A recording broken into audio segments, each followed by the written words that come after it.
So I managed to unmute myself. And I'd like to welcome you back to the BA Excellence Conference that we have today, the entire day. I hope you did have a wonderful coffee break, maybe even lunch break. Hope it was delicious for you and hope you're ready to join our next demonstration. But before that, let me just remind where we are. We are all on a BA Excellence Conference that we have for the first time, and having this as a BA global community that has started from EPAM and have already more than 4,000 participants and more than 20 different companies united here. So you are again very welcome for our today's conference. We have already heard so many wonderful topics so far, and now we're going to have the next one. But before that, I'd like to remind you that you can also join us with YouTube or via community platform, which is the main one for us, and as well as via social medias. So you're welcome. Let's start with the next participant. I would like to introduce to you a very wonderful person, senior business analyst at EPAM, Yaroslav Kaminsky. He has a very wide experience both in local and international markets with many domains, many spheres for many years already.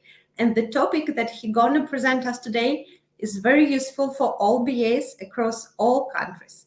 So, best tips in communication process with stakeholders.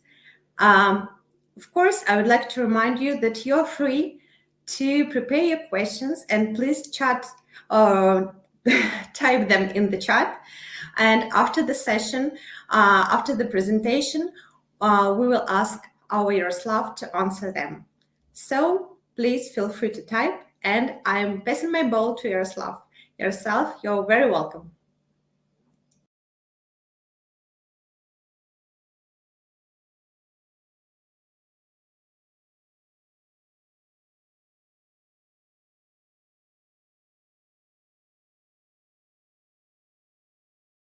Mute yourself. No, still cannot hear. In the bottom of StreamYard, there is a microphone. Could you unmute yourself, please?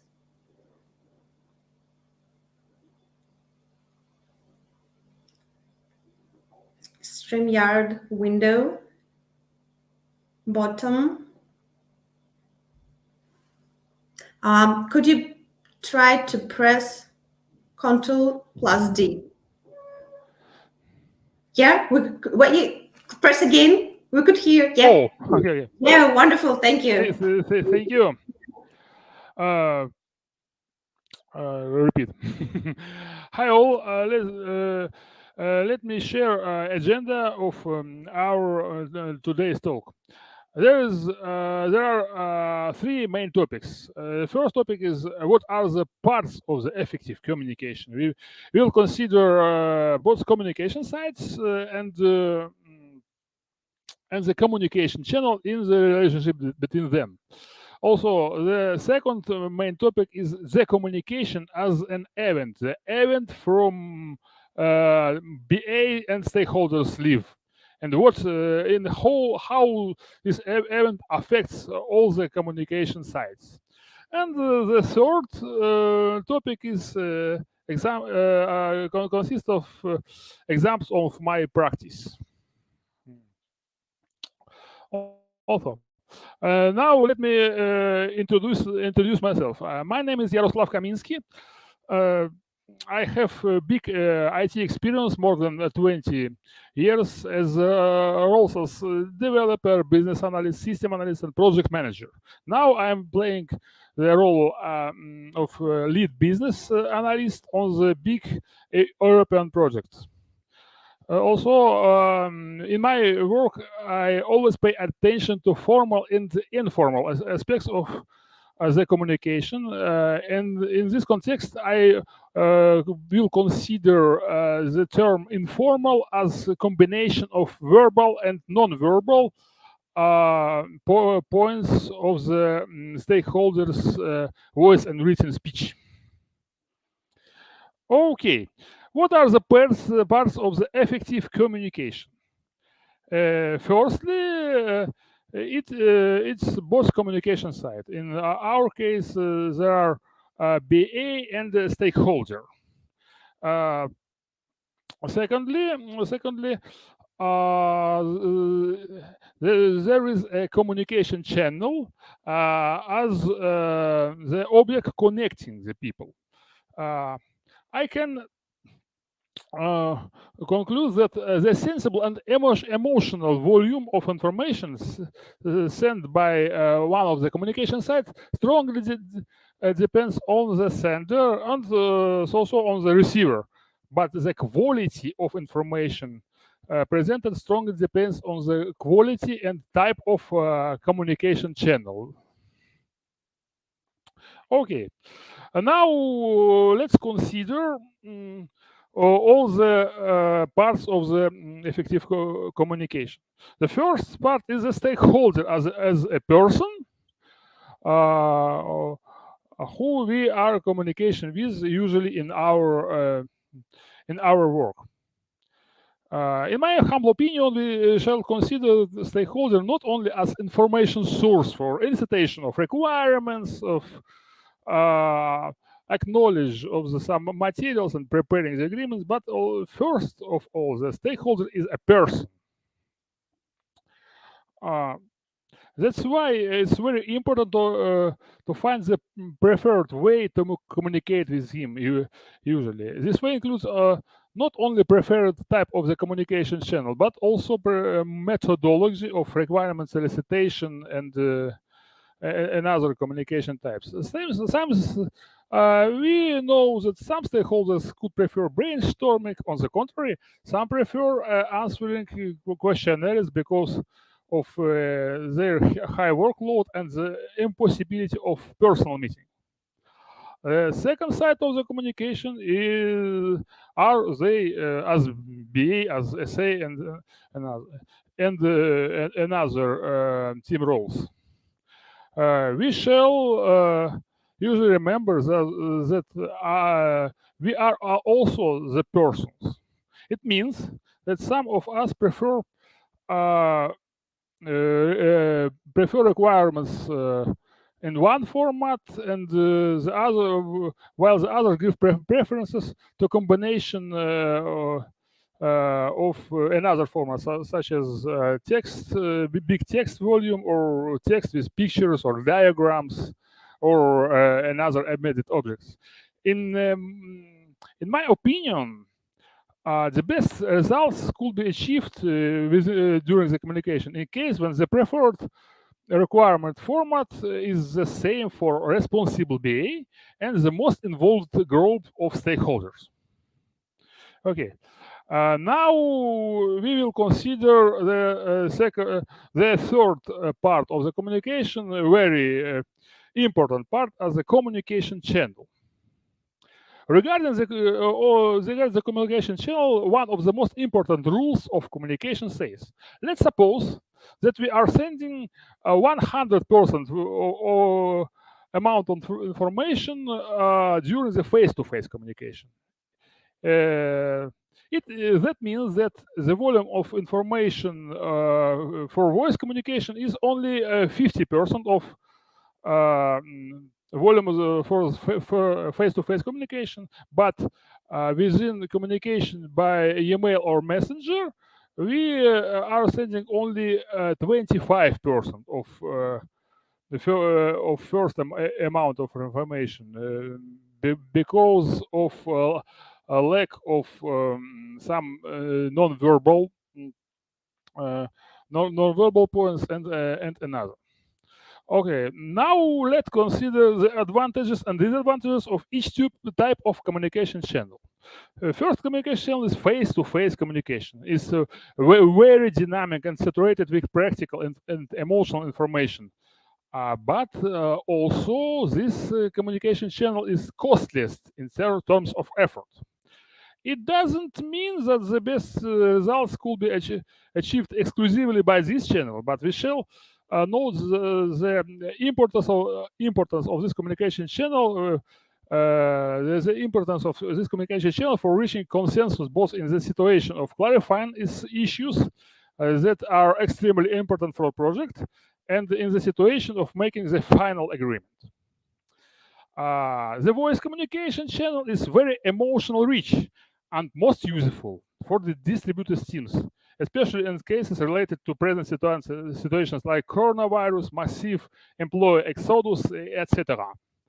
Also, there is a specific way of using this channel in case when the problem solving couldn't be achieved during writing communication. We know this way as by phrase, let's continue by voice.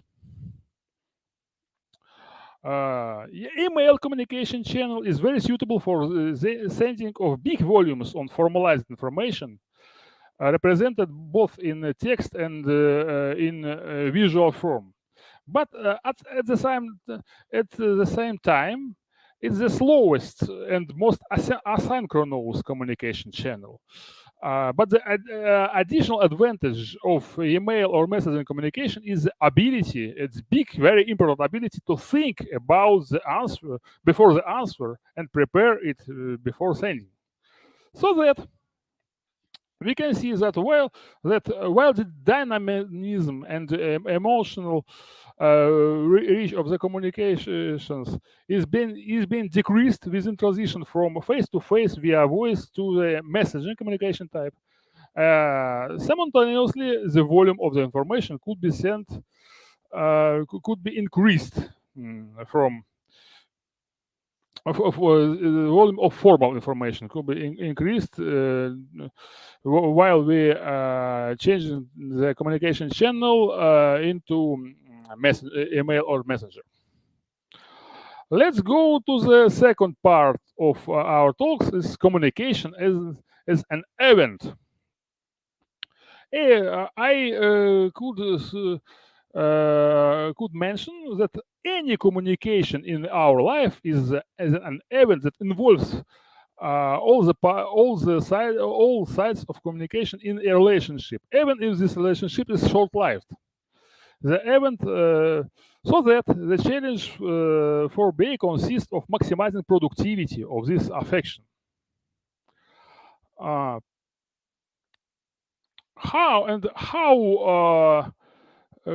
can we do communication more productive? First, we shall understand that the process of communication is important to organize people. First, determine which communication channel is most appropriate for both you and your stakeholder. As I said previously, many of them, or stakeholders, for example, may prefer communication by mail referring to their workload and impossibility of participation in voice or face-to-face. Others, on the contrary, are going to the switching to voice at first opportunity. Secondly, during the communication, we shall clearly understand the personal boundaries. Not only don't violate them by yourself, but also gently hint at the attempts of the other side to violate them. In my opinion, we all can remember the project in our experience when we or stakeholder attempt to violate personal boundaries, unfortunately. Moreover, it's also important to understand that an off-topic, what happens during face-to-face or voice-written communication, can also carry a very emotional semantic load. We know that at the beginning of each meeting, the small talks are meant to build bridges for conversation. It is the common practice in the world.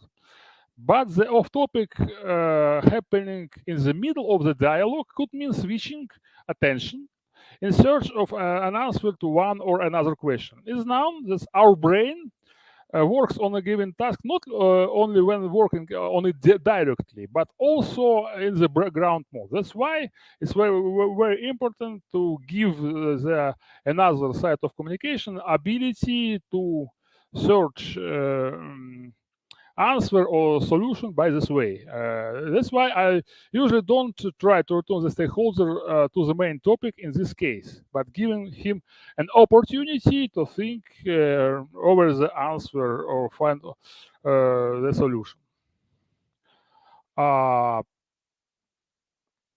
Let's go now to very contradictory part of our talk: formal and informal aspects of the stakeholder messages. In the process of communications, through any of the communication channel, is important to pay attention not only to formal but also to informal aspects. Hereinafter, I understand under the informal combination of non-verbal and verbal and some verbal points appearing during the stakeholder speech or written message. In face-to-face communication, and when we are communication by voice, this most easily done because we convey information not only with words but also with intonation, body language, etc. Based on these signals, we can recognize some stakeholder emotions. In case of we recognize any negative emotion, it makes sense to at least take a break and consider the next steps of communication. In the other case, if our dialogue leads to positive feedback, the biggest challenge consists of increase of the understanding. Below, with one example, I will tell you how it helped me personally. In the case of communication by email or messenger, it's more difficult to understand the meaning of some words, such as often using verbs, nouns, adverbials, etc. But in general, a discipline called semantic text analysis, using not only by artificial intelligence, but also by people, came in handy. For example, in my humble opinion, in case of stakeholder use a big amount of text during the communication, this may indicate that he wants more details from our answer. In this case, I prefer not to spare words in general and to describe the topic in detail in this case.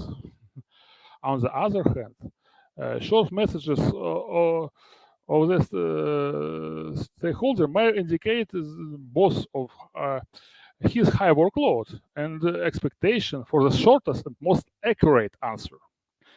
I prefer to specify the most valuable points in my short answer in this case, but there will be arisen some situations in which the additional materials are required. I usually prepare these materials and put in the attachment and compose message by this way. This approach gives the other communication sides the abilities to look through these materials and make the decision later in the more appropriate circumstances. The second chapter is very, very important because all of us can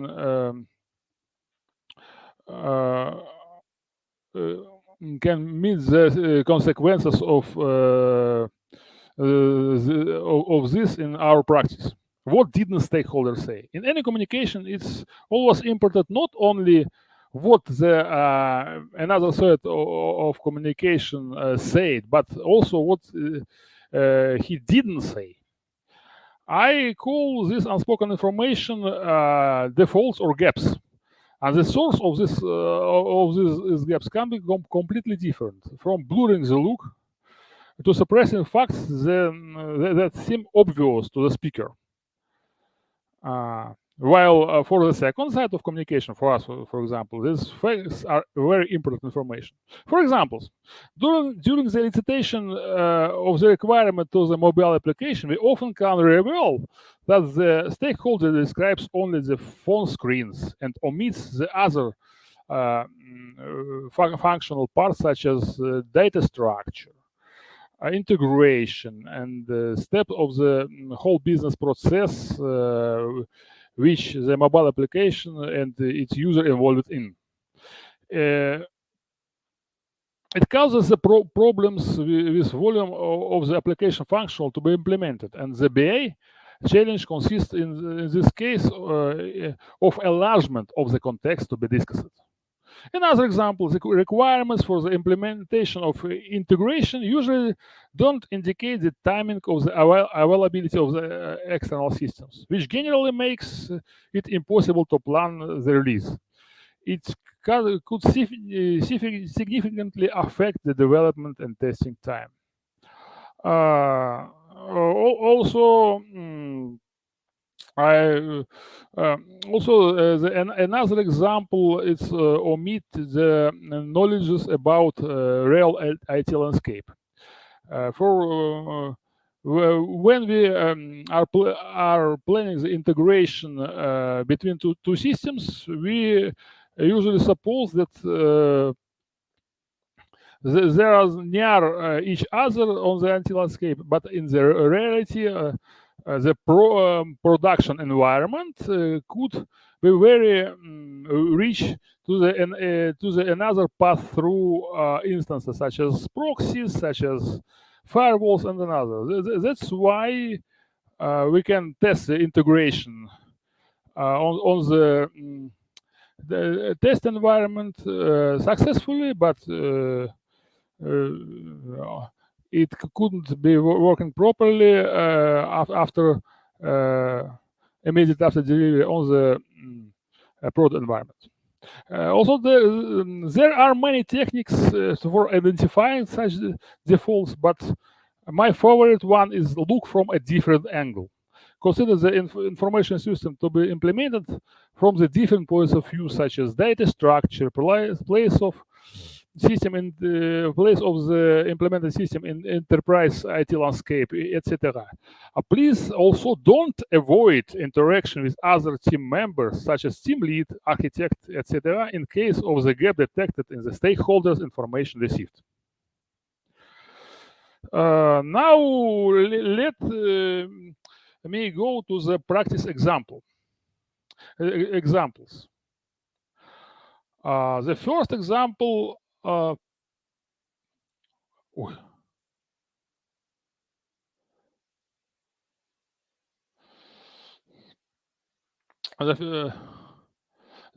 first example is affects my projects in Japan. I played the role of senior BA. The project consisted of implementation of secure internet connection for B2B customers of the Japan's largest wired internet provider. Stakeholder which I usually communicated with was a technical manager of the project. He didn't speak English very well, but was fluent in the all the technical aspects of the projects. Attempts to convey our thoughts to the technical manager in the form of text failed, one after another. And then we began to compose the technical explanations with text and pictures. This approach partly improved our understanding, but we couldn't make any fundamental progress. The case helped. The thing was that I went to the Pacific coast to the city at weekends before a meeting. There was in the city of Shizuoka. It's a regional center of the Hokkaido island of the Japan. There I taken the photo of the waves crashing against the concrete breakwaters and set this as background image of my notebook. Later in the process of showing the materials from my notebook to the technical manager, the stakeholder became interested in the content of that picture. And after my storytelling, he fully explained that his wife was from city of Shizuoka. The degree of understanding of the materials immediately increased, and the meeting ended more than successfully. The big amount of the technical materials and plans was agreed.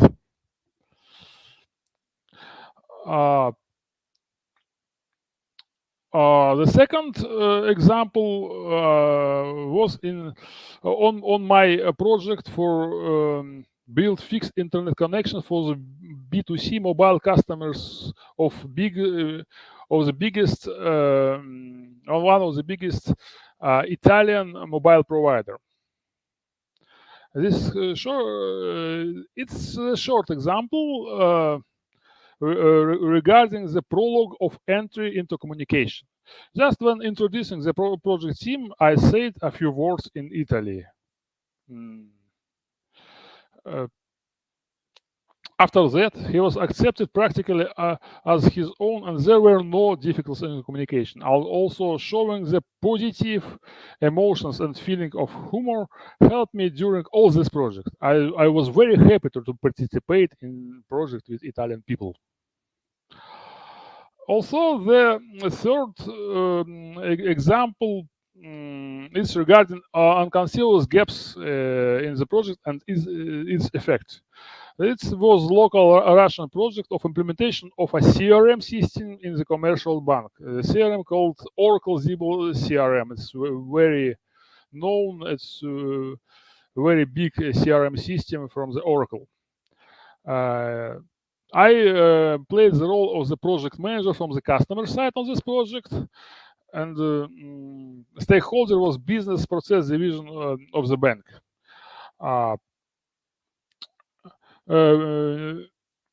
Immediately before delivery,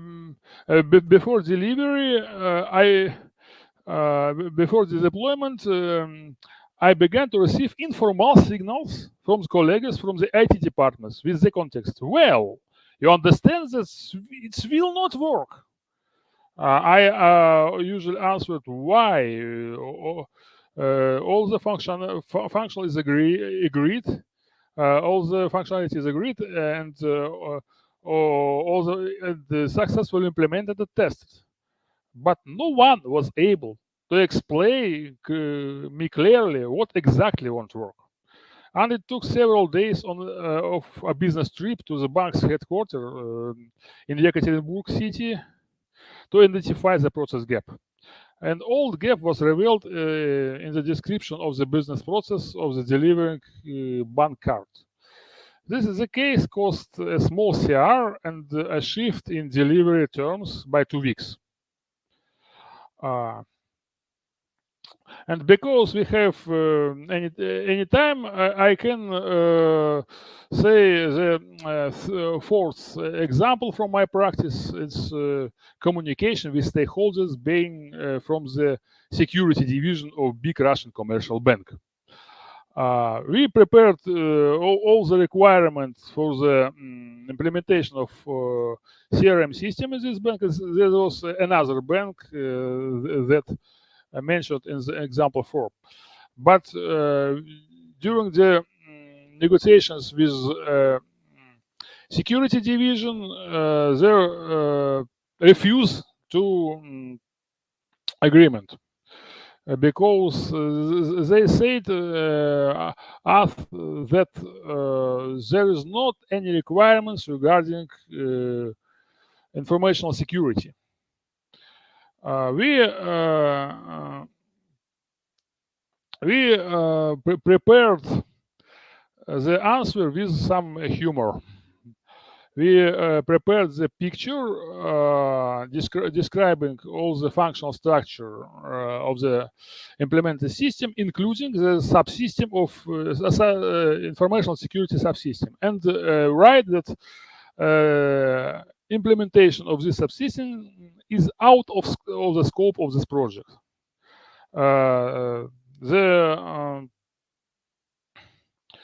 The context was after that agreed. This example show that the requirement of the security division consisted of mention this division and this subsystem in the documents. Now that's all from my side. Possible the conclusion you can see on the screen, and the last words are: let's see both the role and person in one stakeholder, and let's consider both the formal and informal, verbal and non-verbal aspects of the stakeholder speech, and the gaps is very important part of the project. Thank you for your attention. Now I am ready to answer to your questions, but I don't promise to answer to all of them.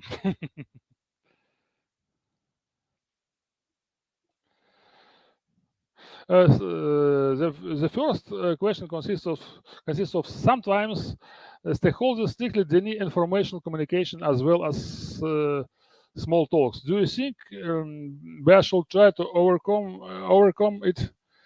To accept it. It strongly depends on the situation. I personally prefer go to the formal communication in this case.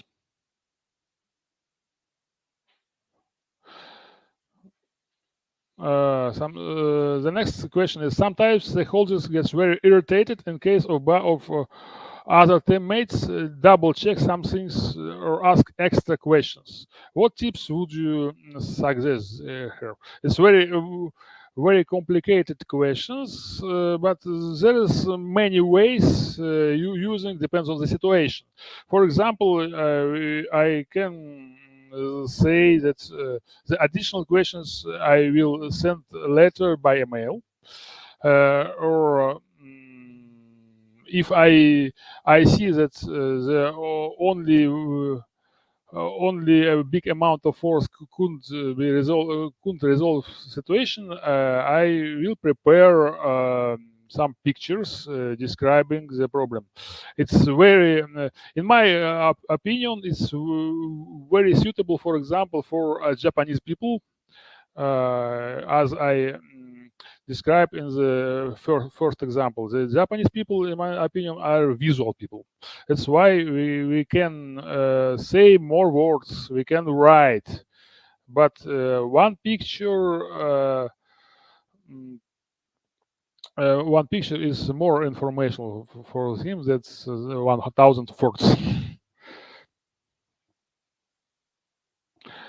The next question is: stakeholders can prefer to have informal talks rather than make the decisions they are accountable for. How to make them to go back to the formal decisions? This strongly depends on situation, but I use possible some parts of humor, and or it's when I see that the stakeholder is confused to continue the discussion, I usually ask him to make a coffee break possible and continue after it.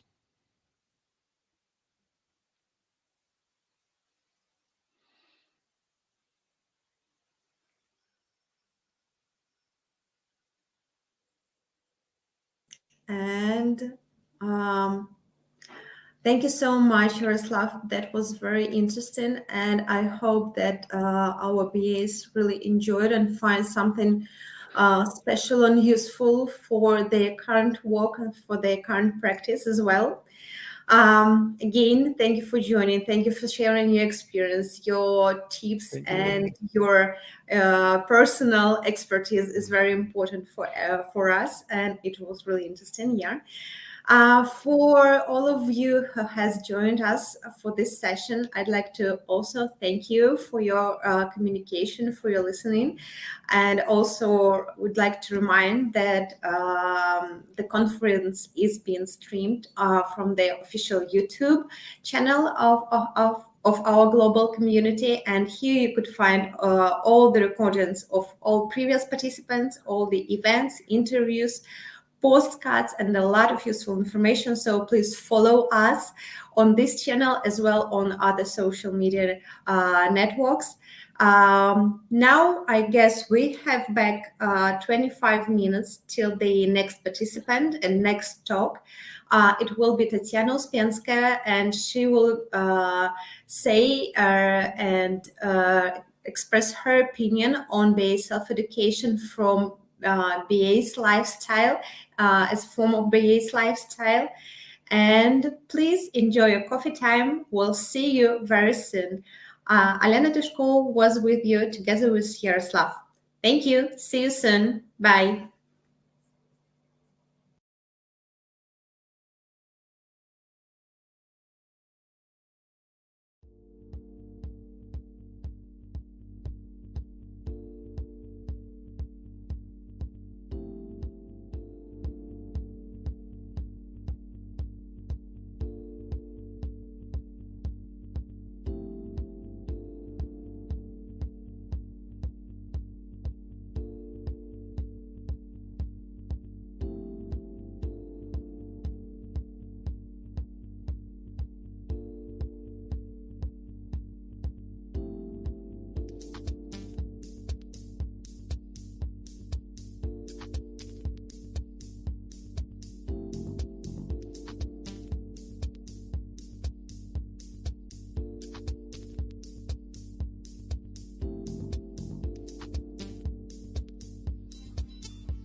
Hello everyone.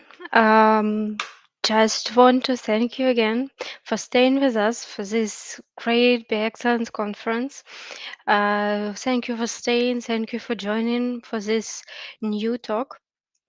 And now we will have a short conversation with our next speaker, Tatiana Uspenskaya. Just before the serious talk, we need to relax a little bit to shake us. And Tatiana, I just want to ask you about uh, such a general like your location, because I'm currently in Portugal. It's like 4 p.m. and it's sunny and it's like 15 Celsius degrees. It's very warm. And I know it's currently different in your location. Yeah, currently I'm in Minsk, and today is the first day of snow. But it's nice, you know. Everything is in white, so that's cool. Yeah. Great. I think it will be great to ask our audience, what about your location?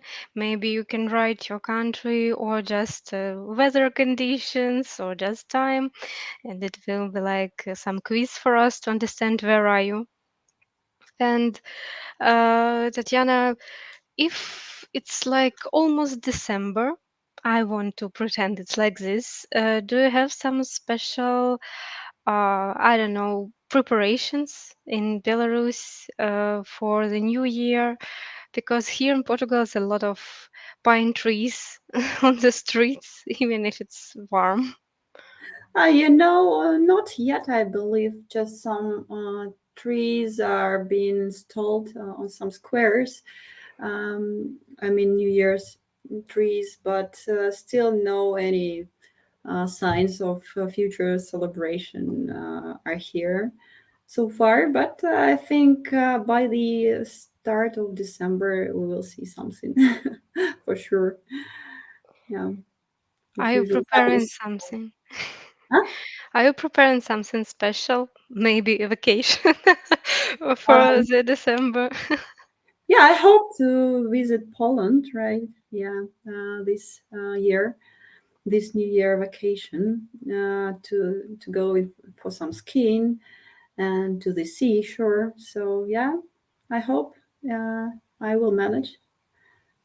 Great.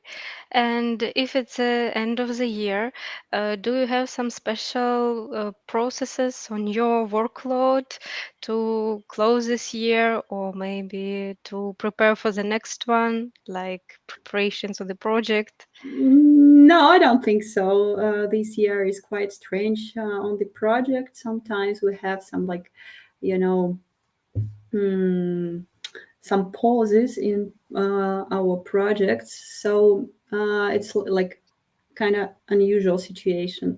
So this year I'm just kind of relaxing and self-studying.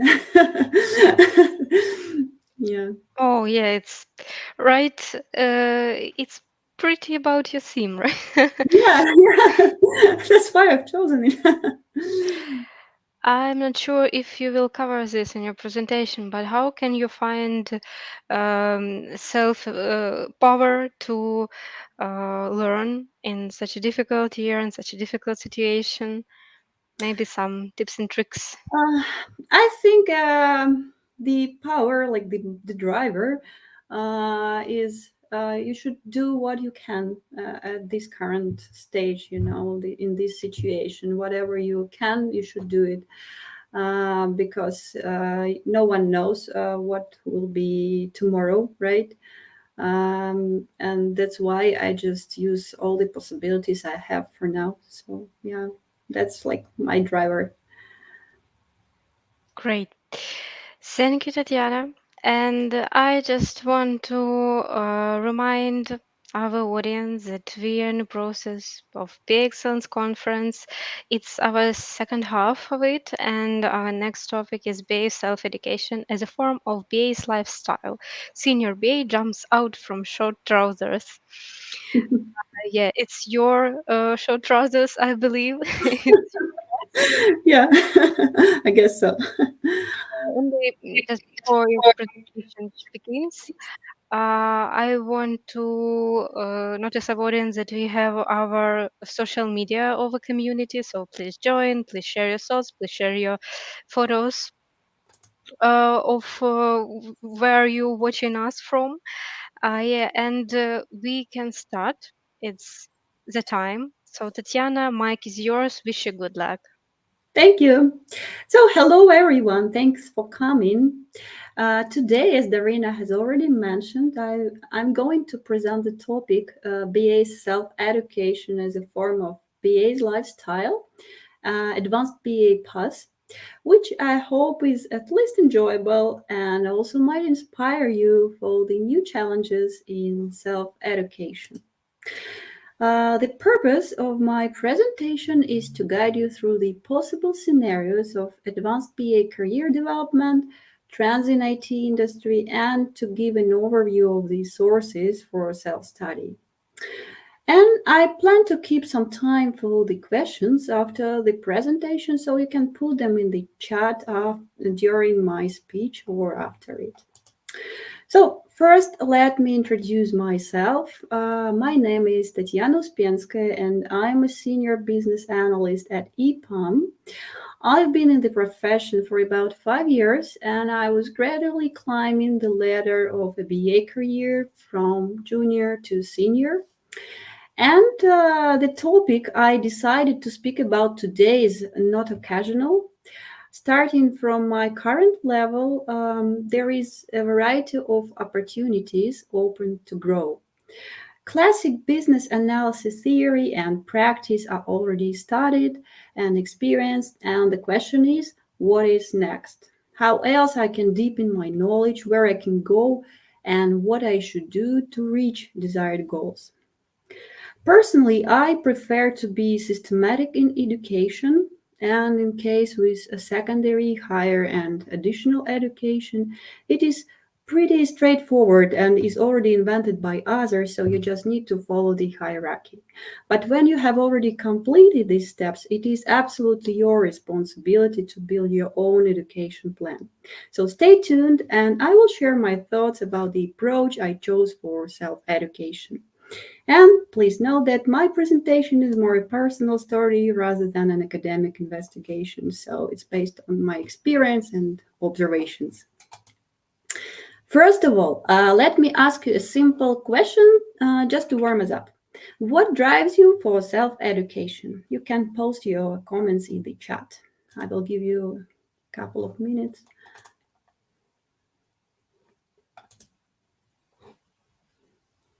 Okay. Does anyone go for self-education? No one. I cannot see your comments here. Sometimes. Okay. What drives you?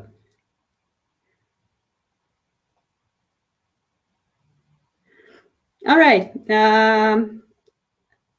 No problem. I just will share my drivers for self-education. And first of all, perhaps the most frequent case when I take a deep dive into self-studying is my pursuit for new career opportunities. Either I was starting my career or heading to the new step of the career ladder, it was always lots of time spent in reading, watching, and listening. And I believe that this driver requires the hugest effort and has the biggest volume of knowledge obtained as a result. Okay, moving further. As I see that there is no reaction in the chat, probably no one answers, but I just wanted to ask if someone have been in the situation when you are involved into discussion and understand almost nothing because the subject, the terms, and the strange jargon are not familiar to you. So if someone leaves some reaction in the chat, I would be happy. Maybe let's look. Okay, I see the previous comment from Nalini, if I pronounce it right, to perform better. Okay, it was like a driver. Okay, so okay, the reaction is, yeah, I see that there are some guys who have faced such situations when they don't understand the topic of conversation. Yeah, I recollect one day our tech lead asked some of the devs if they had cherry picked their commit into the branch. And that day, I thought to myself, what does this sweet and sour cherry word mean? And I already knew this branch word, and I questioned myself, are we gardening something or grafting the trees? Howbeit, it made me to Google it, and everything became clear. And thus, such cases become another one driver. You're just willing to understand what do these complex and intricate words mean. And the benefit here is that for the small amount of time, you get the quick result. And I know this feeling when everything falls into place and it becomes a small victory in your day. And moreover, it helps to speak the same language with the team. So it's another driver. Okay, going next. Going extra mile. It is a challenge which usually shakes us up, but brings diversity, new social and neural connections, and whoever knows what else. So, writing an article into the newsletter or a community, becoming a speaker for multi-thousand audience, all these activities make you study. And yeah, probably today I'm here for this reason. During my career, I used to be mentoring juniors, onboarding newcomers, conducting knowledge transfers, and you know what? Some things that became habitual for me sometimes look not so obvious for others, and you have to find easy words and therefore search for some theoretical explanations to what you have been practicing for years. So teaching others might also be a good driver for refreshing your knowledge and for studying. Yeah. Okay. Now, someday I realized that being just a classic regular BA is quite boring and not enough, and I can do more. Moreover, pure classic BA today is an endangered species, so the role is often shared with Scrum Master or Product Manager. You can perform system analysis or data analysis. So, classical business analysis, whose father is Carl Wiggers, is absolutely a good starting point, but not the limitation. So, I think I have provided lots of arguments that self study is inevitable. I have a few more we can quickly go through. So, for example, when I have extra time or low workload, I believe it's the best time to invest in your self study. Also, obtaining some new skills can cause salary growth, so why not to do it, right? And although the basic knowledge is stable, technologies are subject to changes, so it's just vital to keep up with time. And finally, it could be just curiosity in choosing your way in self-education, right? So we've looked at the drivers for self-education. So try to think what motivates you for self-study. It's a good practice and helps a lot in choosing your path. And we are moving further to senior BA career tracks. After reaching senior BA level, many opportunities for further growth are open. Depending on the direction chosen, your self-study program would also be tailored for the selected role. Let's have a short look at what career journeys we as BAs do have.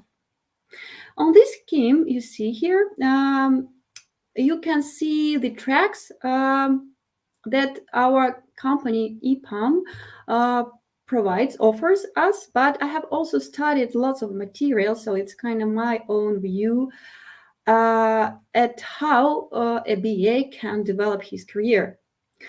First way is kind of straightforward. You can go into advanced BA track, becoming more and more experienced BA, performing more and more complicated tasks.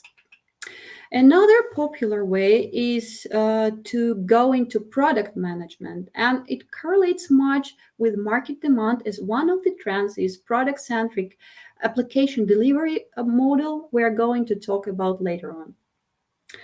Those who have been working a long time in one domain might want to look into business consulting, and deep knowledge in industry should help a lot in product strategies and development in general. Big data. Big data has already taken the center stage of the IT world. All these smart devices, Internet of Things, whatever, would require huge amounts of data. We will also talk about big data a little bit later, but for now I can say that big data is helping various firms in developing cutting-edge technologies that enable them to provide better customer services. And no need to say, it is a very perspective direction for career and moreover highly paid. So business intelligence, data analysis, data science are the disciplines where a BA can apply him or herself. Okay, resource management and project management are some kind of steps apart from classic BA, but it goes without saying that some of the responsibilities are combined with of a BA are combined with resource or project manager activities. And a BA also possesses the skills required for project manager. So it looks like a very organic transfer from a BA to a project manager or a resource manager for a team of BAs. And here I have also collected some branches of where a BA can go after certain years of BA career based on his preferences and abilities. So agile coach, scrum master, or even a solution architect are also possible scenarios of career development. And now we are already aware of career opportunities, and let's see at what industries this knowledge can be applied to. What are the trends of IT industry and most demanded technologies in IT world? No doubt, technology today is evolving at a rapid pace, enabling faster change and progress. However, it's not only technology trends and emerging technologies that are evolving, a lot more has changed due to the outbreak of COVID-19. And an IT professional in 2023-24 will constantly be learning, relearning, and unlearning out of a necessity, if not a desire. So now I would like to give a short overview of trends in IT industry and in-demand technologies. The purpose of my today's presentation, as I hope you remember, is self-education, not IT trends, so I will not focus much on them, but staying current with emerging technologies means keeping your eyes on the future and being aware of the skills required secures a safe job tomorrow. In my honest opinion, some of the areas I will shortly present you require deep technical knowledge and therefore generate more tech jobs. However, supporting specialists like product managers, data analysts, project managers will also be required. The picture here shows top new technology trends in 2022-23. You see lots of emerging technologies that are quite complex. You see here augmented reality, cloud, cybersecurity, 3D printing, and so on. And they require highly technical background. And now let's see at those. Let's look at those trends, which I believe are the most perspective for a BA skill set to be applied if a BA chooses advanced BA track. Okay, so now you see some of the trends, and the first four trends, I mean smarter devices, datafication, artificial intelligence, and machine learning, are tightly interconnected. Artificial intelligence and machine learning have played an essential role in making our world smarter and smoother. All these smarter devices are here to stay in 2023 and even further, as data scientists are already working on artificial intelligence, home robots, appliances, work devices, wearables, and so much more.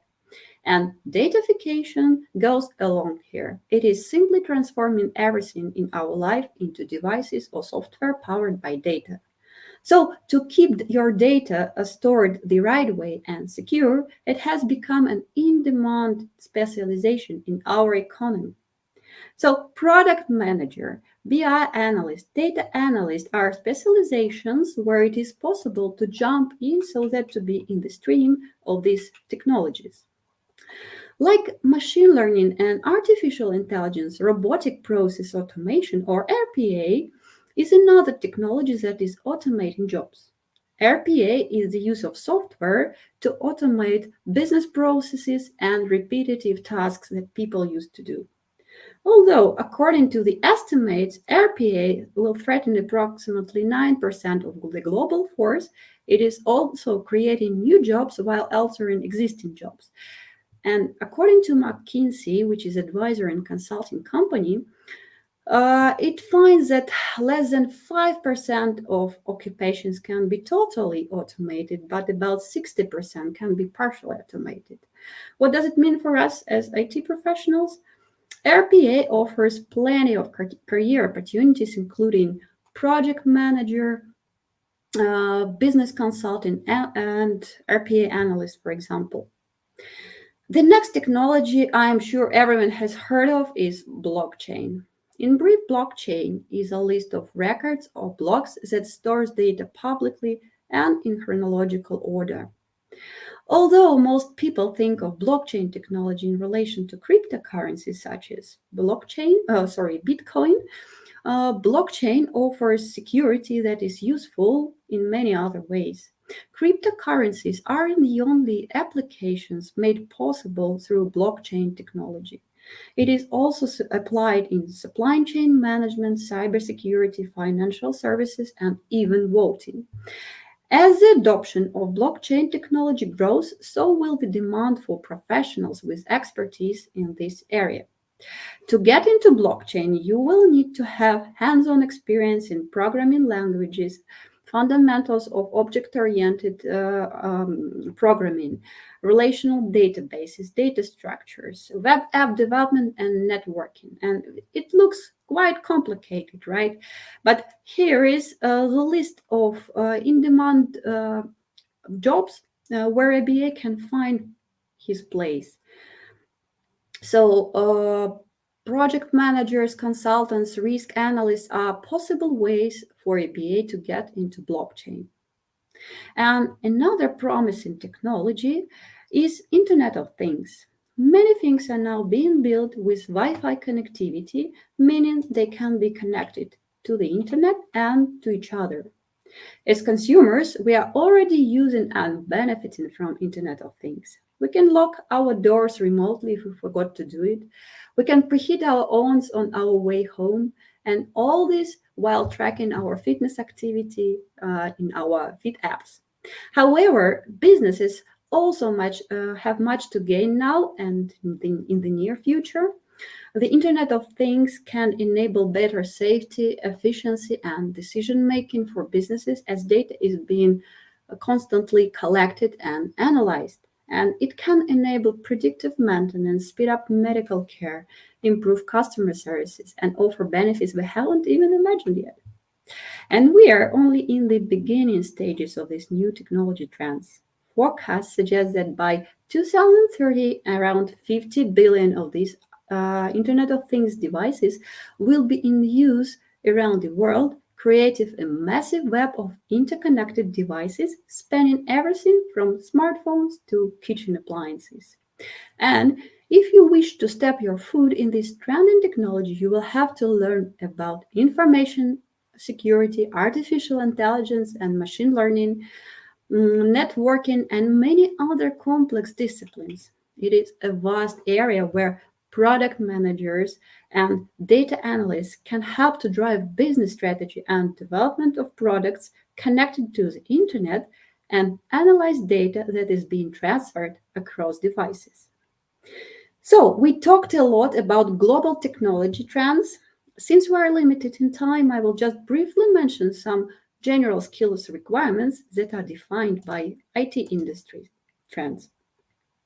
So, the growing importance of data requires expertise in data analytics and data science. User experience is not nice to have, but an absolute requirement, so knowledge in UX basics is a must.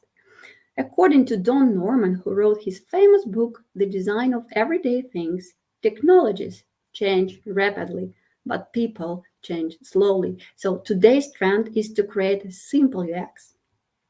Re-engineering of legacy systems requires industry and domain expertise and consultative approach. We live in times when velocity of customer feedback immediately damages the brand, so the velocity of releases requires agility. And the last but not the least, product-centric application delivery models defines product development mindset.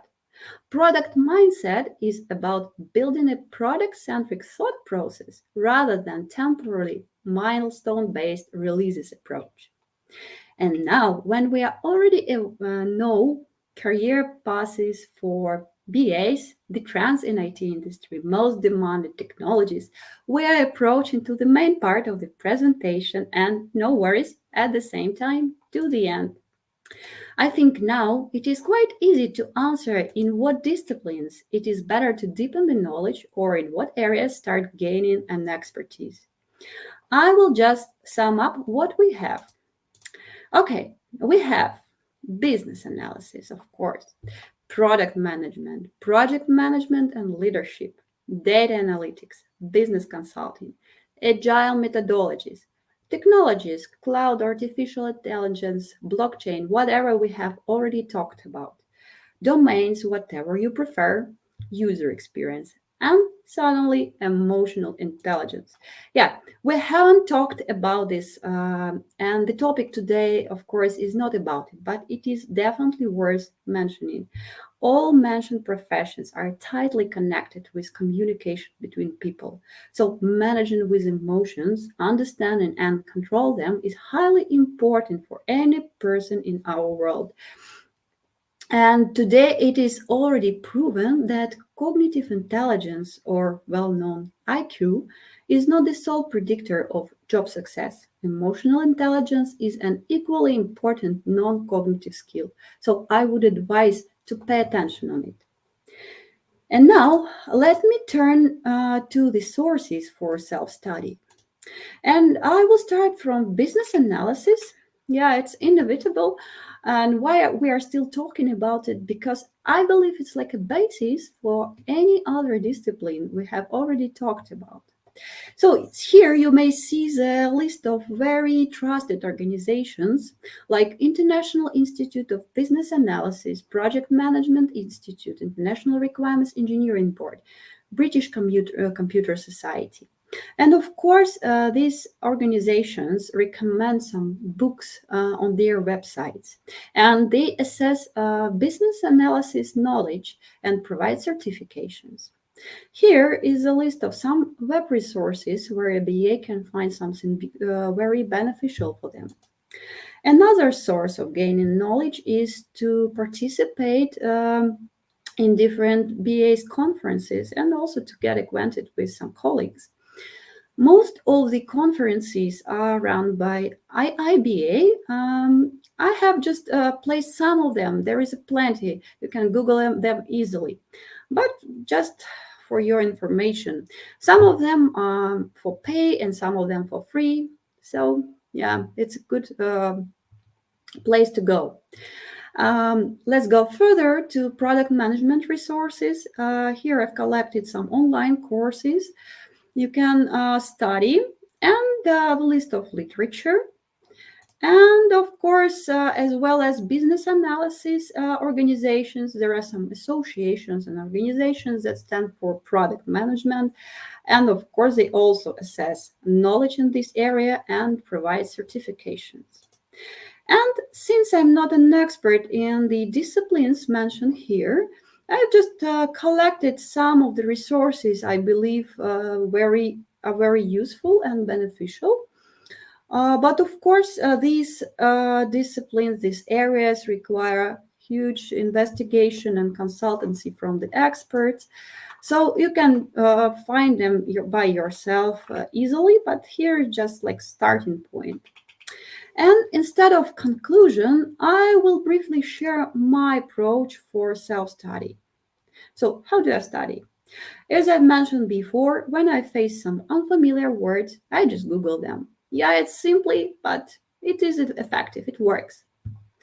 Also, I am a fan of internal EPAMS trainings. Thanks to our Learn department and EPAMers initiatives, we have an endless library for studying. Attending different courses, online courses and videos also is very beneficial for self-study. And when I'm walking or driving, I usually listen for audiobooks. And you know what? My listening comprehensive abilities have increased a lot, and now I can even listen at double speed. Also, attending events, webinars, conferences is my hobby. And as you have probably noticed, sometimes I challenge myself with being a speaker at conferences. I also participate in initiatives internally in EPAM, like assessment sessions, technical interviews, whatever. Watching domain-specific movies might also be beneficial for broadening the horizon. For example, Doctor House series impacted a lot on me when choosing project domain. And also mentoring and simple chatting with colleagues and mates brings fun and extends your knowledge. And as for my today's activities in particular, I'm enrolled into online training for Azure Cloud powered by Microsoft.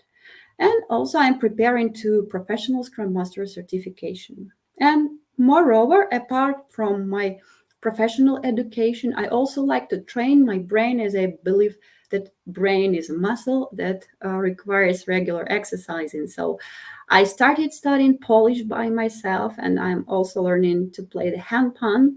So, which I think are good ways to build new neural connections and allow me to be in shape actually. And of course, to be more efficient in my self learning overall. So now I'm done, and I would like to wish you fascinating studying that brings you pleasure. It's great when you achieve some new skills and knowledge, and just a small, interesting fact or accomplishment bring awesome feelings. So it is definitely worth learning, believe me. Thank you very much for your attention, and now I'm open to questions you've probably posted in the chat. Let's have a look.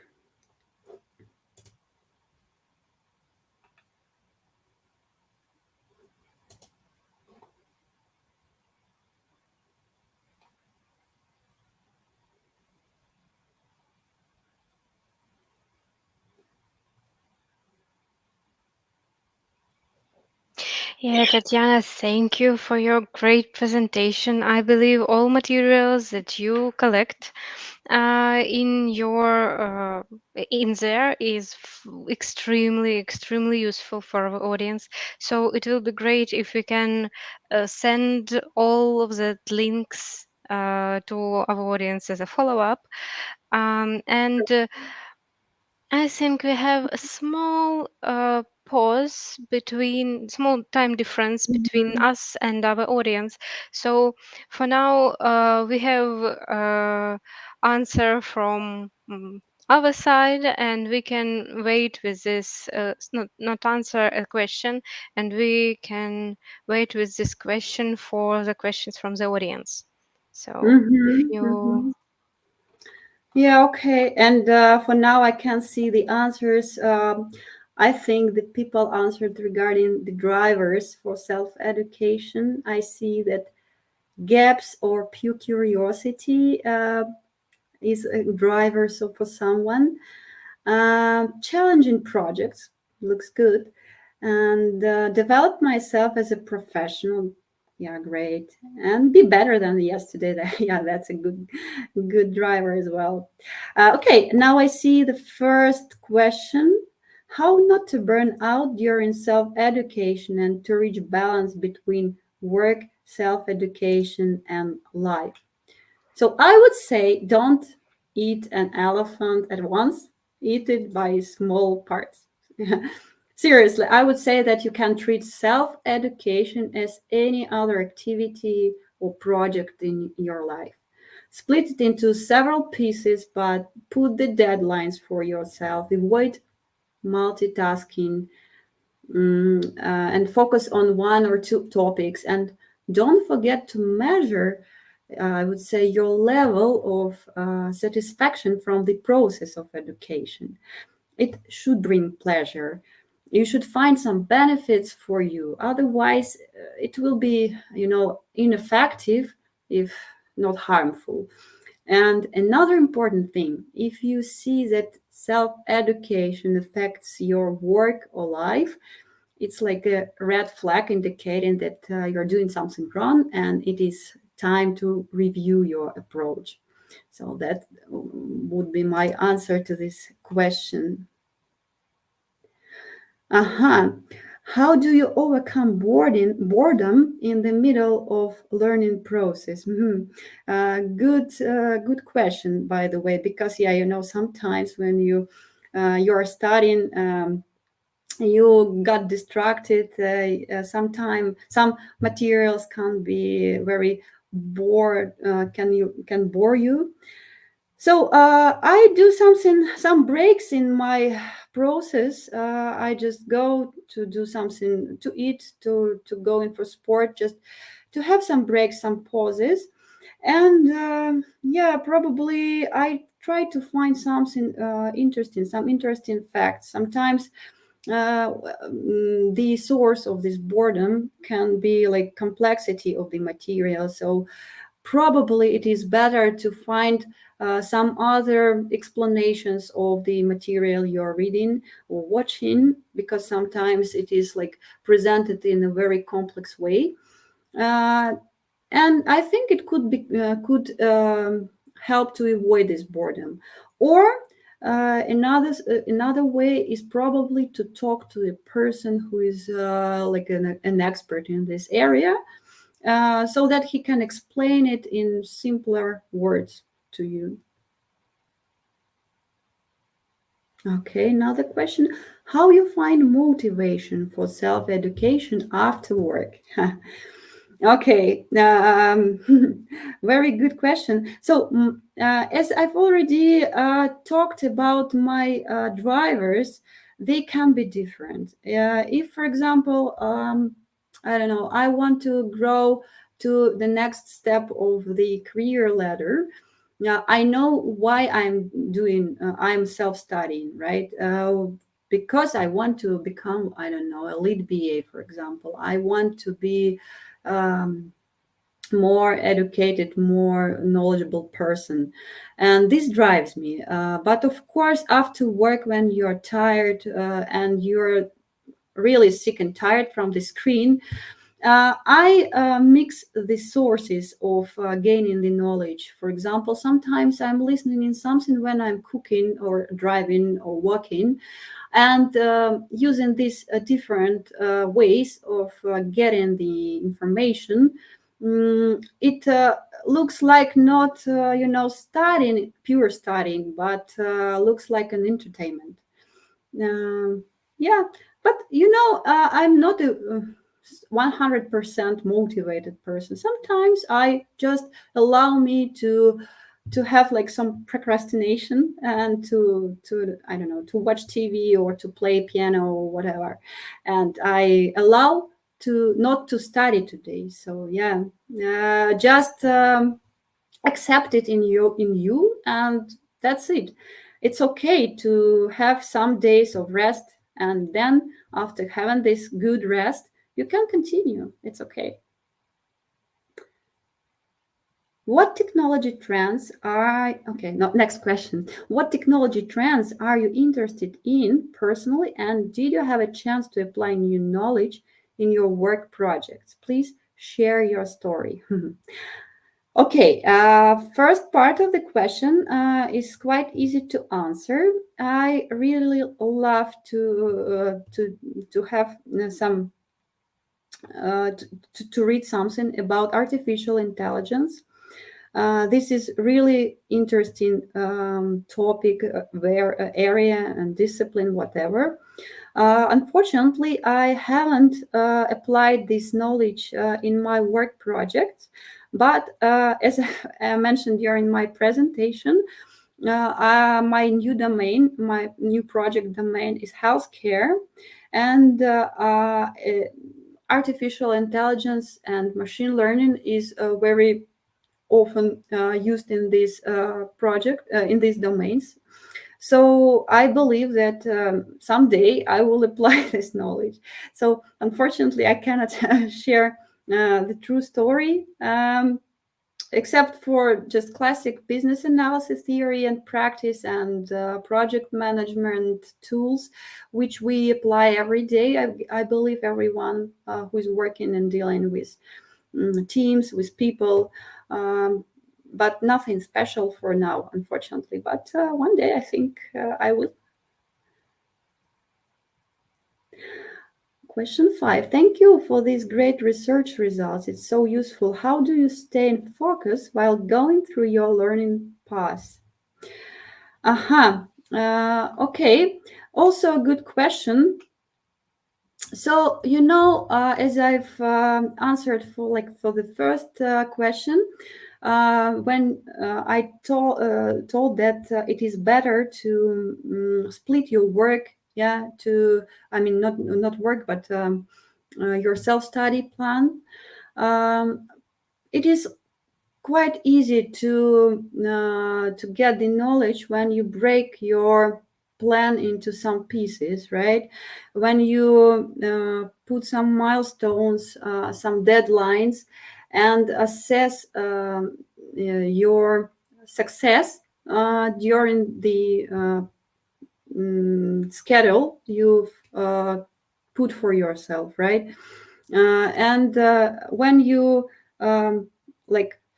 finish one stage, it's a kind of small accomplishment for you, and you can go to another one.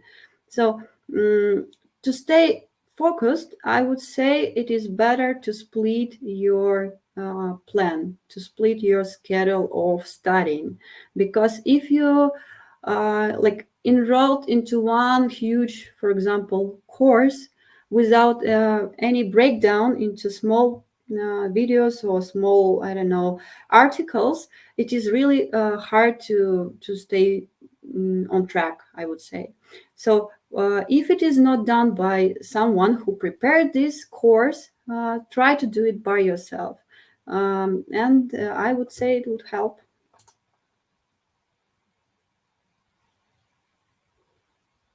Okay. Any other questions? Yeah, Tatiana, thank you a lot. I believe we have a lot of thank you messages and messages that wishing you good luck in your way with the self-education. Maybe audience get some good advices from you, from your answers. Thank you so much for this. It's very important to know how to motivate yourself, because it's the most difficult thing that I did in my life, actually. So thank you so much. Thank you. Really appreciate your presentation, and I just want to share with our audience with one feature, and I want to share my screen. If you can see it, I believe in 1 minute, in a couple of seconds. Yeah, and now it's on. So if you're looking, if you're watching us from YouTube, you can find the link to our main page of our conference. I will send it again when I'm finished with this, with my presentation.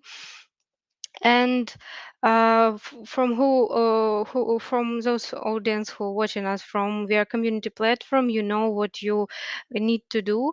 In a break, when I will finish, we will have some small break for our next speaker. You have the ability to open the talk of a previous speaker, rate it with the stars, and say thank you with a special badge and meaningful feedback, meaningful commentary. So please don't forget to do it, because it's very important for every speaker to know what was good, what needs to be approved. But please share your thoughts and rate talks of our speakers. Yeah, I think it's all from my side. I was your moderator for today's for this talk. My name is Darina, and let's go for a break for our next speaker.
Hello, everyone, and thank you for deciding to join us in yet another presentation in today's BA Excellence Conference of 2022.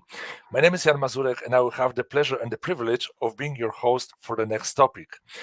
And if you ever wondered how to start or end an assignment on a project in an enjoyable way, then worry no more, because we have our next speaker, Irina from BA Netherlands office, who will be able to share with you the tips and tricks of how to make that process smooth, efficient, and very useful for everyone involved in that process.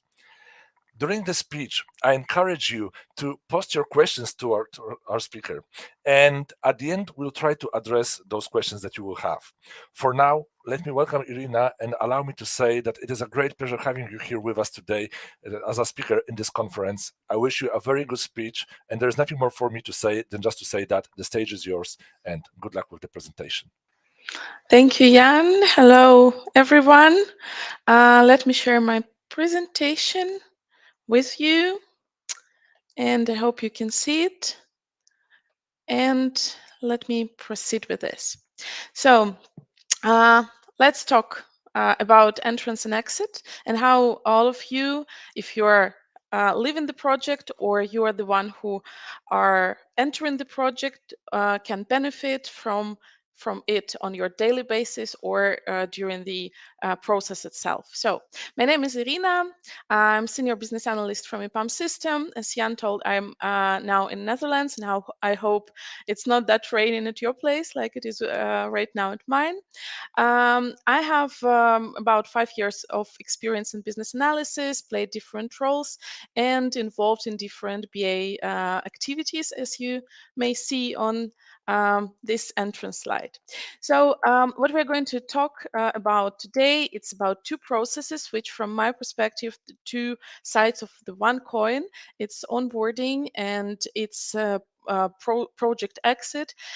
We usually pay much more attention to the onboarding process itself, but I would say that exit is not that less important, and we usually forget about this. And I want to also to highlight your attention to the second part of my speech, and maybe you can get some useful information to make your and entrance and exit on the project more beneficial for you. So let's start with onboarding, and we'll try to manage our hopes and expectation within this. So first of all, why this topic about onboarding can be interesting? Because I think all of you already know a lot about this, but let me try to get you into it. So first of all, everyone participated in onboarding process at least one in their life. So if you are a business analyst who is working on at least one, who has worked on at least one project, or you already have changed like 10 of them, you were part of the onboarding process. Also, we have two sides of this project. For one side, for the newcomer, this process is essential. But unfortunately, for another side, it's usually kind of must do, but I don't have time process. So it could be pretty time consuming, but I would give you some maybe hacks, tips, how you can make everything easier, and you could understand why it could be interesting, and it's very important for both sides. And you can compare your experience regarding the role you've played in this process. So you can just compare your experience with mine, because everything that I'm going to tell you, that everything that I'm going to share with you, it's based on my personal experience with onboarding. Why do I do this? And probably you do it too. So why do I participate in onboarding process? Because one day I didn't like how other people do the onboarding, so how they perform everything. So I decided, maybe I can do it much better. My onboarding on several of my projects was not that good, and even being a newcomer, I knew at some point how I can improve it, how I can make it better, how I add additional motivation to me as a newcomer. But as an onboarding supporter, I can do it right now. Also, I can do it on my own way. Usually you can you see everything in a bit different perspective. The process should be changed. Maybe the topics you're talking about can also be different. But in this case, if I do it, I can do it however I like. And I just like to work with newcomers. I like to give them the overview about my project, to give some insights, maybe some tips how to work better, how to benefit from it, how to get more from with less efforts. And I just like the process itself. So if you were the part of the onboarding on the supporter side, so probably this could be the reasons why you are doing this as well. And why the process itself can be beneficial. So why, how can you get something from the process, even if you are not an not participating in this as a newcomer, but the one who is already on the project for a long time, but you still need to teach someone about the basics of your work. You can recap all the project essentials. So basically what you can do is just repeat and revise everything from different angle, and look at this like not as a part of the process. Also, you can keep your documentation up to date because you share a lot of documentation with your newcomers, and this is the perfect moment to update it. And also having another angle on the project from the side, from the above, is a great opportunity. Maybe you can enhance some processes. Maybe you can change something. Maybe you can, like, I don't know, maybe shorten the meetings. Everything is much more visible while you explaining this process to another person than when you are participated in this on your own. So I hope these are the reasons that make you interested in my topic. And let's move to some essentials. So who are the participants of the onboarding? The usual one we all know. The first one is a newcomer, and the second one is onboarding supporter. There can be multiple newcomers, multiple onboarding supporters during this process, but usually there are two sides. What I want to highlight and what I want to talk about with you is other parties and affected parties who can influence or who can be affected by the onboarding process itself. Who can they be? First of all, it's our development team, because like many times I have heard about from them something like, oh, we don't want to spend time explaining this and that. Their onboarding you have done like must be better because you have to explain this. Sure, development team is affected by the quality of your onboarding. It's very essential to be aligned with the team, what will be the part of the onboarding and what they could help the newcomer to get to know themselves, because you can't do the knowledge transfer with everything. Development team should help as well. So these are parties that also part of the onboarding. BA colleagues. If you work in BA team, so you're not the single BA and you are just not leaving and have to do some knowledge transfer, but you have a team of BAs and you introduce the newcomer to the team. Sometimes you also can hear something like, oh yeah, our communications rules are actually different. Was it part of your onboarding or not? Maybe you have heard about this, or you should do this and that. So this also aligning expectations with the team, understanding what will be the part of onboarding is also very crucial in this case. And they should understand that you are, as a supporter, usually spend a lot of time and a lot of efforts, but you are a human being, you can't cover everything. There can be some gaps probably, and they should help you to fulfill these gaps as well. So they should also participate in any level, like whatever deep involvement they need in this onboarding process. Another part is a customer. Also, typical phrase, oh, if you have like a huge BA rotation, just like, I am tired to explain this to every new BA, this is like basic stuff, please do the proper onboarding. Of course, customers are like the main focus, and for them onboarding should be really invisible in ideal world. But usually we struggle with that, and to explain customer that this is a newcomer, he's like only 2 weeks on our project, or we just covering the onboarding this and that, not like getting deep until the topic will be owned by this newcomer, is also very important. So aligning expectations the third time. And the fourth one, of course, it's our leadership and management team.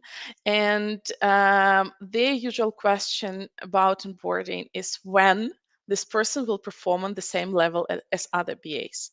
They should be sure that like at some point we don't need any support. We have this newcomer as a separate BA unit that can work without any supervision, without any help, and we can really rely or redistribute all the tasks equally among BAs, old and news. So also they affect our onboarding and we affect their work as well. So just think about affected parties while you do your onboarding, whether you're a newcomer or onboarding supporter. Very important from my perspective, and I hope it's will broaden your view on this process. Let's switch to the process of onboarding, the phases of onboarding, as I call them. Personally, I split the onboarding into 4 phases. It's preparation. Kind of the more you prepare, the easier the onboarding will be. Then it's introduction or onboarding kickoff. It's kind of first impression. You have to make a lot to make this impression like really great, and the newcomer won't be scary or bored or I don't know not really impressed with the project they will work for some time. The third phase, it's onboarding process itself. This is like mainly familiar for all of you, I hope. So is the process how you do the knowledge transfer. And the fourth one, last but not least, and from my perspective, a lot of teams forget about this. It's onboarding support, what you're going to do after the onboarding plan is finished. So let's talk about each of these phases in details, and I will try to give you some experience tips or some hacks, what I usually do, and maybe it will help you in your work as well. So, preparation phase. What we have on our project, on my current project, as a preparation. First of all, we have a separate project page with details of the overview of the onboarding procedure. So it's kind of the overall information regarding onboarding, where we name the goal of it, timing, participants, process, checklist, typical planks, some lists, some people to whom we can like address some questions in case of our onboarding doesn't go according to the plan. So it's kind of an overall information. Why it's important not to have it at the first place, especially when you have a team of BAs, because you're not the only one who will do the onboarding, but onboarding should be performed on the same level for everyone. And this is as initial steps will align the preparation steps, will equalize maybe how all the BAs can do the onboarding at any moment. So not forget anything, not to think about, oh, should I do this first or that first? So everything is prepared already. Just take it and apply it to the newcomer. To apply it to the newcomer, we need a separate page for each newcomer. So we do it. So this is more like not a knowledge base for us, but a working page where each newcomer has its own personal checklist and onboarding plan. And based on this checklist and onboarding plan, we can change it, slightly change it, or really change the dates, the timing, the level of detailization of anything based on the newcomer experience. So we can skip some parts if they are already experienced in our domain, for example, or our technology, and we can just like combine some items together. So this is like a working page for both of us, for newcomer and for me as a supporter, for example. Then as a part of preparation, besides these 2 pages, I always check the newcomer's background. It's always great when you're in your company and it has some system where you can read something about the newcomer, his background, or her experience, or their I don't know, training courses, whatever. But maybe you was the part of their technical interview to your project. You can also get some background or ask people who were on this interview to give some details regarding this newcomer. So this also could help, and you won't spend time on the first kickoff meeting. Oh, tell me about yourself, and you can also correct the plan, the level of details based on this background. Also, as I've already said, documentation is the time to update the documentation, and try to do this before the onboarding, because when you do the when you give the links or do some explanations regarding processes, you usually refer to described processes or described artifacts already, and when they are not up to date, like especially about processes, you can just really be a bit confused. Yes, it was like that like a month ago, but now we have changed it. Yeah. One more thing, it's be available for onboarding meetings. So clear up your calendar beforehand, and don't make these meetings being ad hoc. So not to have the impression that you're just like, oh yeah, I have 5 minutes, then I can explain you this and that. Just choose the time. Maybe it's like 30 minutes, 1 hour a day. I don't know how much time do you need or how complex your project can be. Just do it on a regular basis. And if you need to, I don't know, cancel the meeting because of the holidays or something else, do it in advance. This is about preparation. Let's move on to the next phase. It's introduction or onboarding kickoff. So why it's important and why I think it's very it's really important to make this first impression. When you do it short, as not 2 to 3 hours, and first of all, you will make not the deep diving into the project. The person will feel that everything goes smoothly, and you can really start with some very, very basics of the project. So it could be quite easy.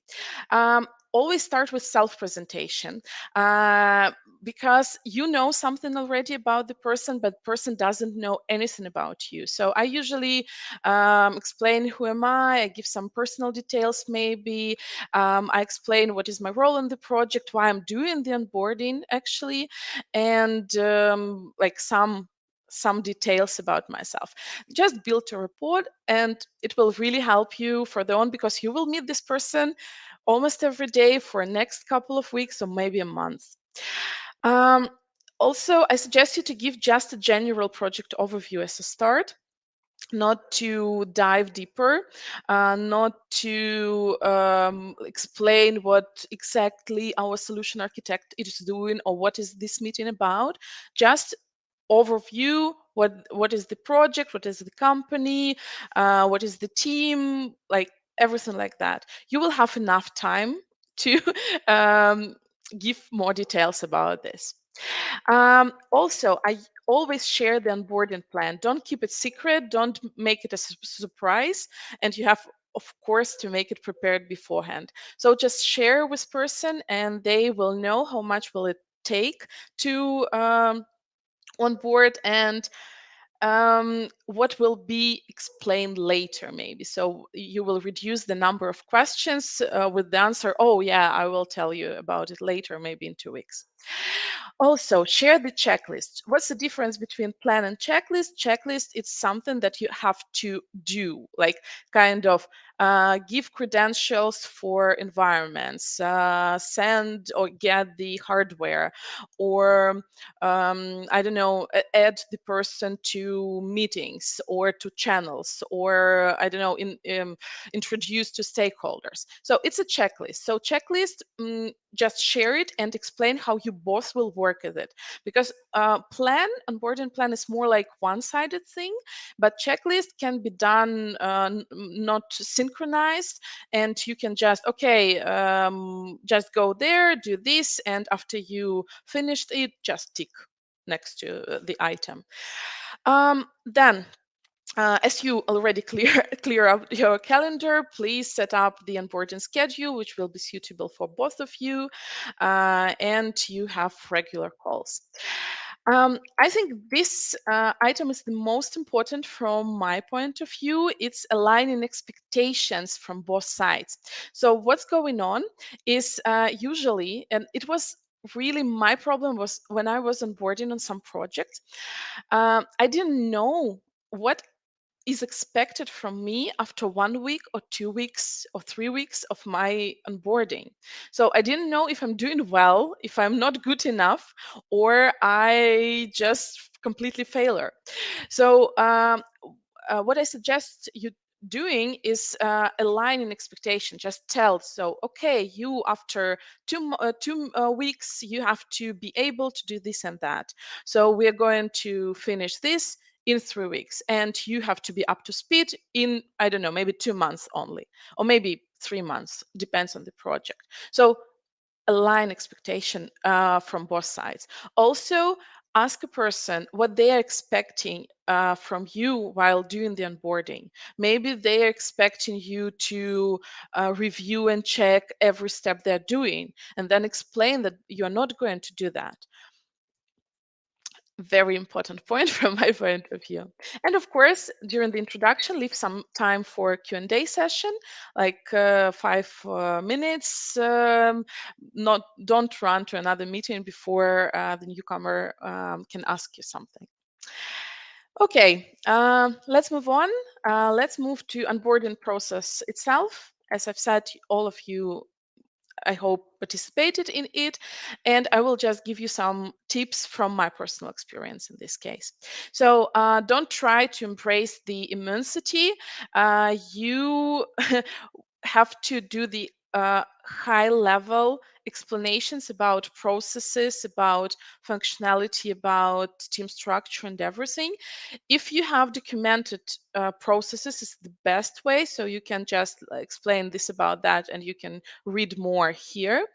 Or you have to direct the person to somewhere where they can get more information, because we're all human beings, we can't remember anything, and the person will spend time rewatching your sessions again and again, instead of going and checking some information, like from the person or from the documents. It's not a good way how to spend the time during the onboarding. Follow the plan, and not as a plain list, but dates and time. I always plan my onboarding items, not the full timetable, but maybe I schedule 3-4 meetings with dates already and with topics, because I mean, it can take like 30 minutes instead of 1 hour, and I can correct it, so not to change in the whole schedule for the rest of onboarding process. So it's much easier to track, and when you look back to the onboarding process, you can check when you did this and that. Also, I suggest adding action items after each onboarding portion. So not like on the first meeting, I will explain you which communication plan we are having, and I will add you to all possible meetings, like 20, 30 in a week. it's not a good practice because I usually explain what the meeting is about. Then I add this person to this meeting. I explain the process regarding this meeting. Maybe it's like planning process, yeah. And only after that, yeah, I'm adding the person. And when you do it portionally, the person will be much easier, much smoother get into the topics than if you will do it like, okay, first meetings, then this is knowledge base, this is Jira, go and just dive and die there. Also, don't forget to introduce the newcomer to all stakeholders. What we're doing, we usually send the overall email to our main stakeholders from customer side and our colleagues from the team. And every time I add person to the meeting or to the channel, I introduce this person once again. So I'm just telling you I'm adding John or I don't know, Alexander to this meeting. Yeah, and he will be doing this and that, and he's just started. So yeah, it's much easier, and for the person not to be in the silent mode and suddenly, yeah, here I am. And it's really a nice welcome gesture. Another thing is including newcomer to all chats, channel, email threads, and meetings. We usually forget about this, and in this case, I have a huge list where I have to add the newcomer, and I'm just doing like tick, tick, tick, edit, edit, edit, edit. Invite newcomer to participate in the meetings you or your colleagues are facilitating. It's an interesting thing. So I usually, when I explain what this meeting is about, I don't know, grooming session, Three Amigos, whatever. I invite the newcomer to come to my meeting or meeting of my colleague if they are doing this, like, and I'm not. To participate it into passive mode. So they are just there, they're looking how it's going on, they checking the best practices or some traditional things that it is used in our project, and they are not confused when they have to do it on their own. So nice practice and very, very beneficial for the newcomer. Then another hack or another trick, which is super nice for all of you, it's asking newcomer to update some internal documentation. The best thing is about glossary. So what I'm doing, I'm asking the newcomer from the first date, if they see the unknown term, you go to glossary and check if you see this or not. And if you don't, you add this term to this glossary. And then we together or you on your own have to add the description to it. From the perspective of the newcomer, it's nice because they check the glossary and not read it because they have to, like number of terms, but they do it naturally. Term is unknown, I go, I check, I see. And also you update your glossary with the hands of the newcomer. So it's also a natural process which enhances your glossary really in a really nice manner. And also I usually give some tasks to do for the newcomer on the early stages, and we together checking it afterwards. So just to send an email, just to write or update the Jira ticket. So just small tasks every time, more complicated and more independent. And I do constant review because otherwise, if you don't get feedback, you don't know how good you are or if this task is done like correctly or not. And let's move on to the support part, which I also find missed sometimes on projects, but I think it's a must. So as a support, just I really want like a supporter to be a helping hand even after the fulfilling the onboarding plan. So it's not like everything is done, if of course if you are staying on the project. So if everything is done, then like don't disappear or don't behave like you don't know this person. It's just like, okay, this is colleague and I'm done with my onboarding. Support this person, answer the questions, and just do a bit of mentoring in the early stages. I usually set up additional Q&A sessions, and it's kind of 15 or 30 minutes, maybe once a week, for, I don't know, 4 or 5 weeks after onboarding process is over. So then the person can ask not urgent questions and I can review some tasks and help with some tricky activities. And it's also very helpful because usually the newcomer doesn't know whom they can ask, and they know that there is a time slot for these questions. Also, I check up on every first time activity of the newcomer. So I just check that they know what to do, they know where to get this information from, and they don't forget steps like follow-ups, maybe, or some, I don't know, documentation update after the activity they have to fulfill. Also, mm, I try not to be a controller, but being a supporter, because I don't like to review and control how everything is done. I just prefer to say something like, yes, it could be described in this way, but in our project, we usually do this according to this template. So maybe to align with everybody else, because we need to, because we're a team of BAs, we have to rephrase this. And usually, yeah, it's doesn't um, affect anything. So not an attitude, not motivation. So the person that, oh yeah, okay, I will just do it this way.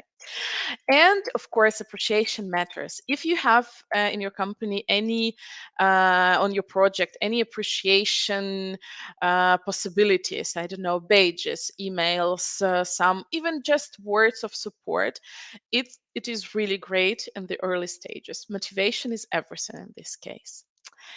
So these are the 4 phases for onboarding process. I hope this my experience and these tips maybe I gave you would be helpful. Maybe you know it was a pretty basic for you, but maybe you got something that like sleep your mind, and maybe you have never thought about this. This would be grateful. This would be great if I helped you to figure out some smaller details. And let's switch to project exit and try to think about how exit should be processed, how it should be organized, and why it's not less important than the onboarding itself. Also, if you have any questions, please write in the chat. I will try to answer them afterwards. So let's go on. Project exit. Why at all the exit process is needed? So why do we need this? Because like we have a lot of usually problems. If you are staying on the project and one of your colleagues is leaving, usually you want his exit to be not that painful for you, but for this person it can be a bit different way. So the reasons people are leaving can be different. So it can be just a wish to rotate to another project, maybe company leaving, maybe it's just the person doesn't fit your project and they need to change it. So it's not always nice and pleasant, and when people feel not really nice while leaving the project, of course they won't pay much attention to what they are leaving behind. And in this case, when you have established process and they just have steps to do, it could make their attention like more focused, and they just fulfill items and just doing the checklist items, and it will help to both of you, the one who is leaving and those one who are staying. Also, in this case, proper knowledge transfer is not a priority. Usually, when you change the project, you already want to get the onboarding on another project, or maybe you're excited to do so, or maybe you're just leaving the company and just like, oh, I don't care. So it's not a priority, but it should be. Also, it is one-time thing on your project. So people don't know how to do it. They don't know the steps they have to fulfill while living. They just know that they just can, okay, since tomorrow I'm not working here anymore, just close the laptop and I just don't care. But in this case, if you would establish this process, people would really know what to do, even though if they want to leave elegantly, yeah, not to burn out all the boards, but they just don't know what to do. You have to help them. And of course, following prepared exit plan and checklist, and help you not to miss anything, not to miss a thing, not to keep the knowledge as much as possible in the project, and keep maybe relationship much better than they could be. And as from my experience, this process is hardly established on even on huge project where the rotation of BAs is really vast and frequent, and you need to have it there, but sometimes it's just not. So let's see what can be the exit plan checklist. If you have ever left the project, please try to check, did you do it yourself?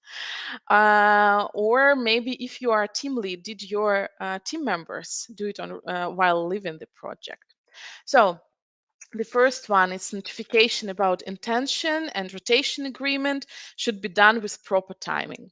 Notify your colleagues, notify people who are affected by you about your intentions to leave, because if you leave the BA team, and your work will be redistributed among them, and they have to do additional work, they would like to know it in advance. Then you have to make a list of current responsibilities and redistribute it one by one. So I'm hosting this meeting, and the next host will be, yeah. So don't leave like TBD or some other unknown empty fields when you just like leave in, and your responsibility, nobody knows what is going to be, what who will take your responsibilities. Agree, make an agreement, yeah, you will take this meeting, you will take this ownership, and so on.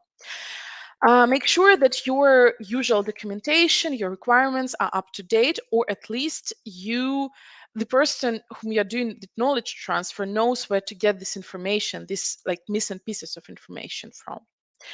Try to cover all the topics with knowledge transfer session with the recording, where you will explain the person who doesn't know anything about main stakeholders, of course, introduce this person, and then the overview, what this feature or topic is about, status, so if it's in active implementation, or maybe it's in post, but you are still the owner of this topic.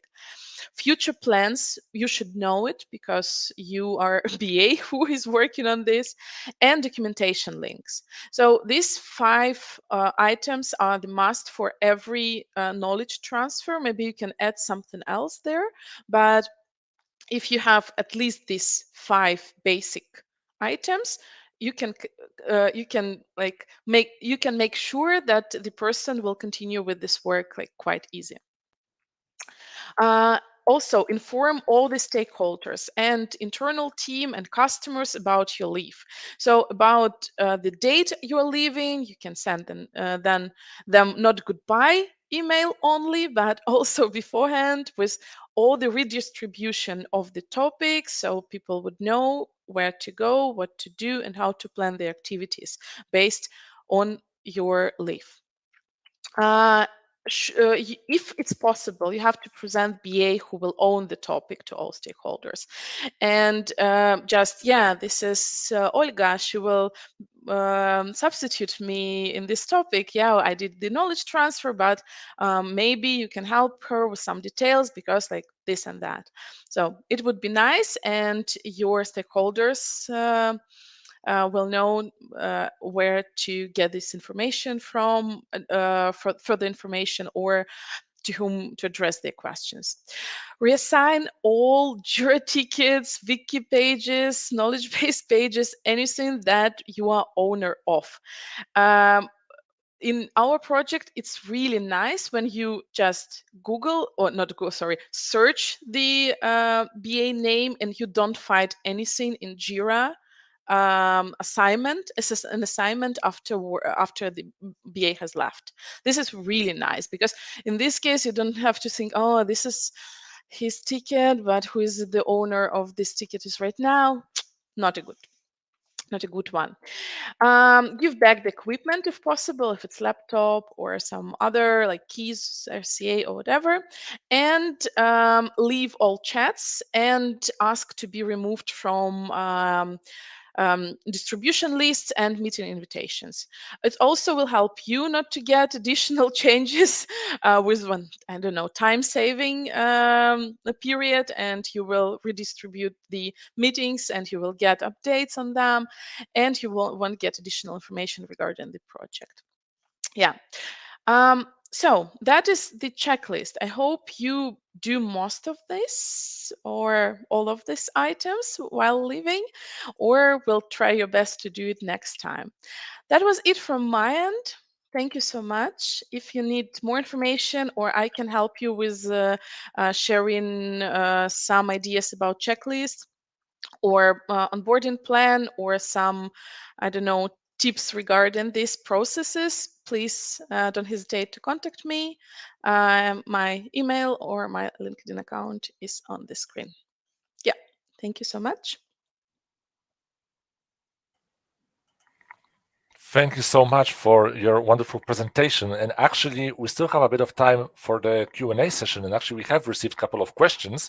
And I would like to start with the first question that you've mentioned that it's very important to manage the expectations for the whole plan on onboarding, right? And question that was asked, how close do you stick to that plan in case you see that someone is not performing as expected according to that plan? How much of modification you can introduce to that plan? I actually can do a lot of modification. Of course, we're trying to. I'm sorry, something is. Do you see me well? Because I'm semi-glittering. So just like, oh, everything should be right. Okay. Sorry. I can hear you well. Yep. Oh, okay. So it's like how I see myself. I'm so sorry. So actually, I adapt all the plans based on the performance. So I always think that you can find the proper responsibilities or proper functional area where the person's skills can be applied to. So, and in the case, the person is not performing that well on this level, you just change maybe the topics or functional areas or the way how they are doing stuff. Yeah. And I mean, expectations, it's an average thing. So we are expecting, I don't know, my project is super complicated and we're expecting to be on track after 3 months. But if the person is lacking of some, I don't know, not KPIs, but some to be like really fast on some maybe documentation, maybe working with stakeholders, maybe elicitation or something like that, I can easily modify it and find another way how their skills could be applied to our project. So yeah, modification can be done and should be done based on person. We are different. We all are different. Sometimes it's even faster, you know. This is so great when you're just like, yeah, we have to do it like for 2 months, and the person's just, yeah, I got this, I know this, and this was just perfect. Yeah. Yeah, no, in general, we need to be agile at EPAM, right? Sure. Another question that we have received is, what would you recommend to a junior newcomer to the project when that junior comes to the project and where there is actually no onboarding process established and that there's actually no project documentation? Where to start in that particular case? So you mean when you're just starting the project and it's a junior one, so you don't have anyone to help you with, or? Yes. Oh, I was in this position. For my first project, I was the junior BA, and I came to the project from the very start, and I just didn't know what to do. So I opened the list of best practices, like what should be done in the beginning of the project. Yeah, I started with the huge mind map where I wrote, oh, I need this, that, based on Babok, based on figures, based on anything, and tried to adjust as much techniques as possible and as much artifacts as possible on the level I can perform them. So it's nice to find first a person who can guide you through. I even went to person from another project and just asked, can you just help me with reviewing my artifacts there? So I found myself a mentor to do not kind of onboarding, but to figure out if I'm doing everything right. Also, you're not alone on the project. You of course have managers, you have um, development team, probably maybe some team lead who is assigned already on this project, and they understand they are not expecting from you as a junior, because junior is you are working under supervision. You should work under supervision. But of course, there are circumstances where you can, for example, be on your own. But to ask questions and ask stupid questions, where I can get this, where I can get that information. Do you need this for your work? This is a really good question from my point of view. So I just came to my delivery manager and asked, oh, do you need vision and scope? Or I can do another type of documentation. And he said, no, actually, I don't need, just here is the JIRA, please go ahead, just fulfill the backlog with the tickets. And I was just like, okay, no problems, here's the vision, but I can do whatever I want. So in this case, just try to be proactive, find ways how to do it from books, from other people, from, I don't know, peer-to-peer, some reviews organize, and of course, talk to your colleagues on the project. They will help. From junior, they shouldn't expect anything, or if they expect, explain that you are junior. And just like we all were juniors at one moment. Yeah, there's always this learning curve on each of the projects, right? Sure, So we need sure, to, sure. And when it comes to actually the exit process, you did mention that you should not leave some activities and actions unassigned, and like leaving the TBDs. But sometimes at EPAM we are placed in a difficult situation when there is a rotation agreement signed, and let's imagine a BA is leaving at the end of June, and the new BA will join at the start of July, and there is like no overlapping of that period. How would you handle that particular situation of the exit or onboarding? With us, I have there can be two situations. For example, if you are the single BA on the project, it's more complicated. But I can get back to it a bit later. But we have, for example, now a huge BA team on the project, and we constantly have this problem. So we have the time gap between one BA leaving and another BA is onboarding. And in this case, what we are doing, it's not the ideal plan, but it can help.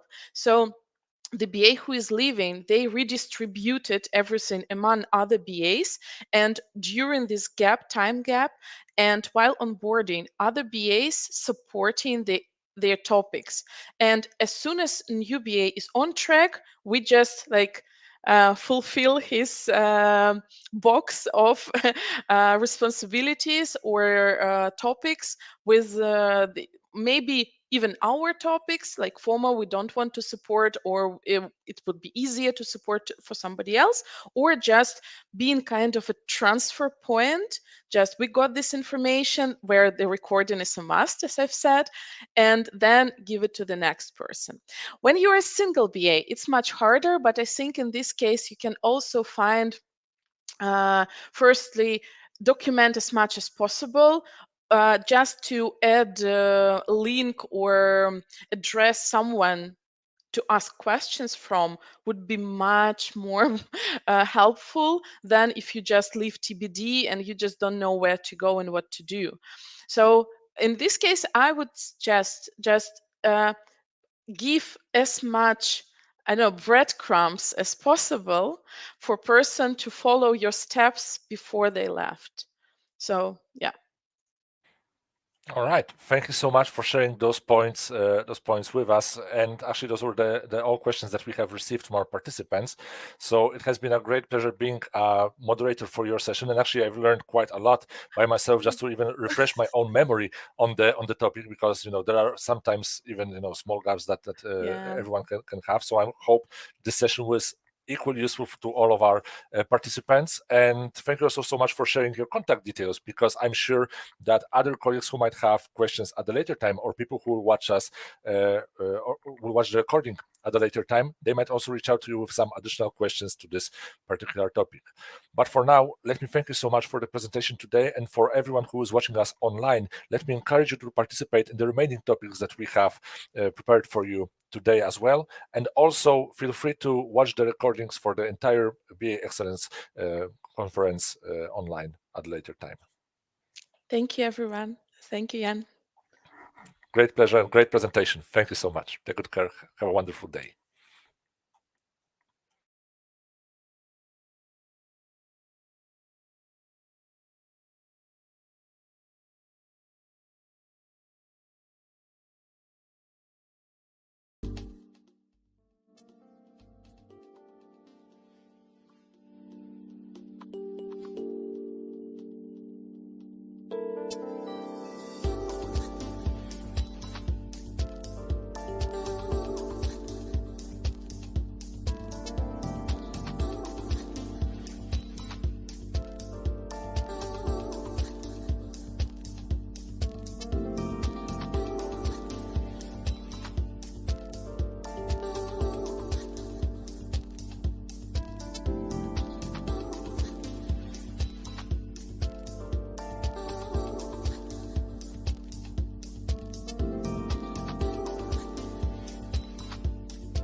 Hi, colleagues. We are back, and thank you. I'm happy to see you all with us in our stream. And I want to remind you that it's a BA Excellence Conference that is owned by Global BA Community. My name is Eugenia Ovcharenko. I'm a head of it. So today we are trying to discuss a lot of different topics. So, and the next one is like super interesting, super specific. I believe you can find a lot of cool insights. So, because it's all about machine learning and BAs in these projects. So, like during this session, our speaker will answer and will try to clarify popular questions if BA is really needed on such kind of projects and what they should do there. So let me introduce Zura. Hi, Zura. Are you with us? Hi to everyone. Can you hear me? Yes, well. The popular question today. Thank you. I guess we can start. Okay. Thank you so much for such a cool introduction, Zhenya. Okay, so let's start. As Zhenya already said, today we're going to talk about business analysis and machine learning. And before I start, I would like to thank all of you for joining, because I know for the most European location, it's already Friday evening. So that's why I really appreciate that you're here. So let me start from the quick introduction. So my name is Zura Seferbekova, and I'm business analyst in EPAM Lithuania. I work in Vilnius. So here on the slide, you can see the list of my main achievements, as well as my working experience and companies which I was work for or working right now in EPAM, as you probably know. So before I start, I would like to tell you a story which actually motivated me to make this speech. So some time ago, we had a conversation with my colleague who is business analyst as well. So he sincerely asked me if business analyst is really needed on machine learning project. So today I'm going to answer this question in detail. So I think this is the right moment to switch to the content side. So first of all, we will talk about the variety of AI and machine learning projects, and we'll answer the question if BA interaction is really needed. After that, I will tell you about the must-have skills and competences, which would be really useful for you if you will decide to join such a project. Moreover, we will talk about software development cycle specifics, and we will compare it with a traditional one. After that, we will have a zoom in on BA practices and BA NML projects, and I will show you some concrete examples of BA activities. After that, we will talk a little bit about requirements, and I will show you some hints here. After that, I will switch to the practical cases, and I will share my experience on different kind of projects, and we will talk about object detection and recommendation systems here. And after that, I think like the most precious part of this presentation, it's life hack and tips. I will share some of the useful tools and useful knowledge which probably will make your work easier. So I think this is the right time to start. So the first question we have, what kind of ML projects really need BA interaction? So before answering this question, I would like to have a quick look on the AI market itself. So first of all, as you can see from the graph, which is based on Statista data, we can see that market is forecasted to grow rapidly, even exponentially, I can say. So even more, like 82% of respondents pointed out that they experiencing the shortage of machine learning specialists. I think this point can kind of motivate you to join this field, because it's super interesting, just from my point of view. Okay, so we just had a quick look at the market. So let's define what kind of artificial intelligence projects are already in the market. So we will start with the computer vision. So here we're talking about the algorithm which processes and generate images. They are kind of imitating human eye. So a good example of computer vision algorithm, this is face detection. Probably most of you already used it via their phones. So the next one is speech recognition. Here we are processing and trying to understand the human speech, but the input file is audio file. So here we are working with the sound. And example of such a products would be Alexa, for example, or after translated subtitles on some of the streaming platforms. The next one is robotics and manufacturing. Here we're talking about products which are really connected, strongly connected to the hardware component. So they have AI, which is depending on some kind of the hardware component. So the examples of that, for example, delivery robots or manufacturing robots, so any kind of robots that may make decisions by their own. So the next one is NLP. This is natural language processing algorithm. Here we are also manipulating with the human speech, but the input file is a text, input format is a text. So we are working with the semantic clouds, as I may say. So the good example of NLP algorithm, this is GPT-3. This is very popular right now. So probably you may heard about this one. The next one is knowledge-based systems. So knowledge-based system capture the expert's knowledge to support decision-making. The example of such a product would be Oracle Knowledge product. Maybe you have heard of it. So the next one, which I decided to include, it's process automation, chatbots. So here we're trying to automate some operational things, and probably you have already met them on plenty of websites when you have a marketing bot integrated into this. So the next one, planning and scheduling. So here we have automated planning and task scheduling. So the examples of such product would be warehouse planning or, for example, meeting scheduling assistant. The next one is recommendation systems. So they predict ratings as user might give to a specific item. A good example, for example, Apple Music. When Apple Music is trying to give you some recommended tracks, so this is exactly the recommendation system. Or when you're buying something and you can see just probably in the basket stage or even before, you can see the goods suggested for you or people suggested for you in Facebook. So all of them, they're recommendation systems. And last but not least, this is time series forecasting. So here we're talking about products or algorithms that are predicting future value of a time series based on the past value. So here we're talking about training on the historical data.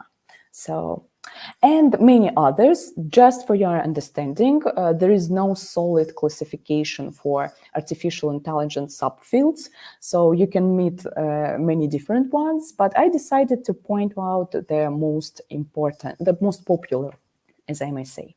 Before I switch to the next slide, there is a little entertainment thing I would like to include in my presentation.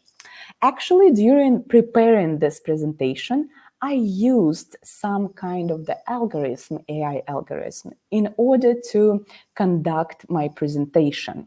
And I will ask you, dear colleagues and dear viewers, try to make a guess in our chat what kind of AI algorithm I have been used in order to conduct this presentation. You can answer just at the end of the presentation, and maybe you would be able even to differentiate the exact slides. So it would be interesting. Yeah, so looking forward to your guess. Please do not hesitate to share them in our chat. So we defined what kind of AI products are already in the market. But if you remember, the question was if they really needed in machine learning projects. projects. So probably you will have a question in your head. What is the difference between artificial intelligence and machine learning? So the main difference that AI is a process of programming a computer to make decision for itself. It's a kind of imitating human decisions and some of the cognitive functions of us. But if we're talking about machine learning is a technology which is used and based on the process of teaching a computer to learn from data. So here you're really connected to your data, and probably most of the machine learning projects have big data in their pipelines. So here it is. I would like to differentiate different kinds of machine learning, which is dependent on their training approach. So the first one is unsupervised models. So unsupervised models are trained using only input data, meaning that the model must learn to find patterns into the data by itself. So the examples of such neural networks would be recommendation systems, as well as anomaly detection and probably customer segmentation. So here we don't have any label data. We just rely on the model, which finds pattern by itself. The second type is supervised learning. So sometimes it's called learning with a teacher. So here we have labeled data. So human who annotated data in order to provide correct answers to the neural network. So here it is. The example would be like spam filters or image recognition. So and it brings me to the third type. Frankly speaking, this type is included into the supervised learning, but I decided to differentiate it because BA activities will be dependent on the type of the training of your model. So the third one is reinforcement learning. Reinforcement learning is based on the concept of reinforcement. So you're kind of playing a game with your algorithm. You are providing not only correct answers, but you're also pointing out the negative answers. So let's have an example. For if you have supervised time series algorithm, it can predict you like future sales or stock prices, but it won't determine the actions that can be done here, like selling or buying or keeping and things like that. But if you use reinforcement learning agent, so you can make such a decision here, because you have negative answers and negative inputs as well. So that's it about the machine learning approaches. And I would like to point out that all of these projects really need BA interaction in order to let your data scientist focus on data science tasks. So BA will take responsibility for all the preparational things, checking things, and all other activities that will be represented a little bit later. So here we defined what the machine learning is, what kind of products are already in artificial intelligence market field. So I think this is a good moment to switch to the key skills and competencies, which are vital for business analysts in machine learning. So let's define the main areas of responsibilities. So the first one, it's value and domain. So in order to do your work, you need to feel the problem of your users. You need to know your painful points, and you need to know if machine learning is needed to decide this problem, because it's a kind of trend right now. Everyone wants to use AI and machine learning, but sometimes your problem can be solved just by your rule-based algorithm. But so please check if ML really needed. Moreover, besides the problem, you should also know the environment. You should track the changes, because if something has changed, it will definitely lead to some changes into your data. So you need to know how to adopt your mechanism based on these changes. And of course, domain knowledge. Domain knowledge is a crucial thing because it will help you a lot to define hypothesis, right hypothesis, much more faster. So the second area of responsibility is data management. Business analysts in machine learning projects are working with data sources and defining the types of data. Also, business analyst is responsible for knowing all the correlation between entities. If one entity has changed, if it would lead to the changes somewhere else. So it's also very important to know. And in this third one, but not least, the familiarity with data environment. This is very close to domain knowledge, but from the data point of view. So the third area of responsibilities, that would be data visualization. So you need to bring your insights and show them to different audiences. So you need to answer the questions using your data visualizations. And moreover, you should work on the metrics definition and metrics reporting, which will help you to track the quality and delivery itself. Last but not least is about result interpretation and integration. So you need to understand your results. You need to understand how the model works and what you are waiting from it. So moreover, right now in machine learning, it's a super trendy thing, which is called explainability. So this is a component which is made in order to answer the main question, why your model has predicted that. So in human readable language. So this is a kind of creative task, so which is you also need to write requirements here, make researches and things like that. And of course, integration. So probably most of the machine learning algorithms are integrated into the third parties. So here you should be ready for the writing integration requirements. Here it is, we define the main areas, so responsibility areas. So let's have a look on the main skill which would be needed for the analyst in any kind of machine learning project. So first of all, analytical skills. I'm talking not about requirements, about the diagrams and things like that. I'm talking about the ability to analyze data and identify patterns and trends. And moreover, you should be familiar with statistical methods and machine learning algorithms as it is. So the next one, this is data visualization. So here, your experience with data visualization tool will be crucial. Power BI, Tableau, also you need to know SQL or Python. It will be super useful for you. The next one is domain knowledge. We already covered this point that you need to know the pain of your users. You need to know the market itself. Integration skills. So dealing with different kind of requirements for integration activities. And communication skill, I think this no comments needed because probably most of the BA activities really need this skill as well.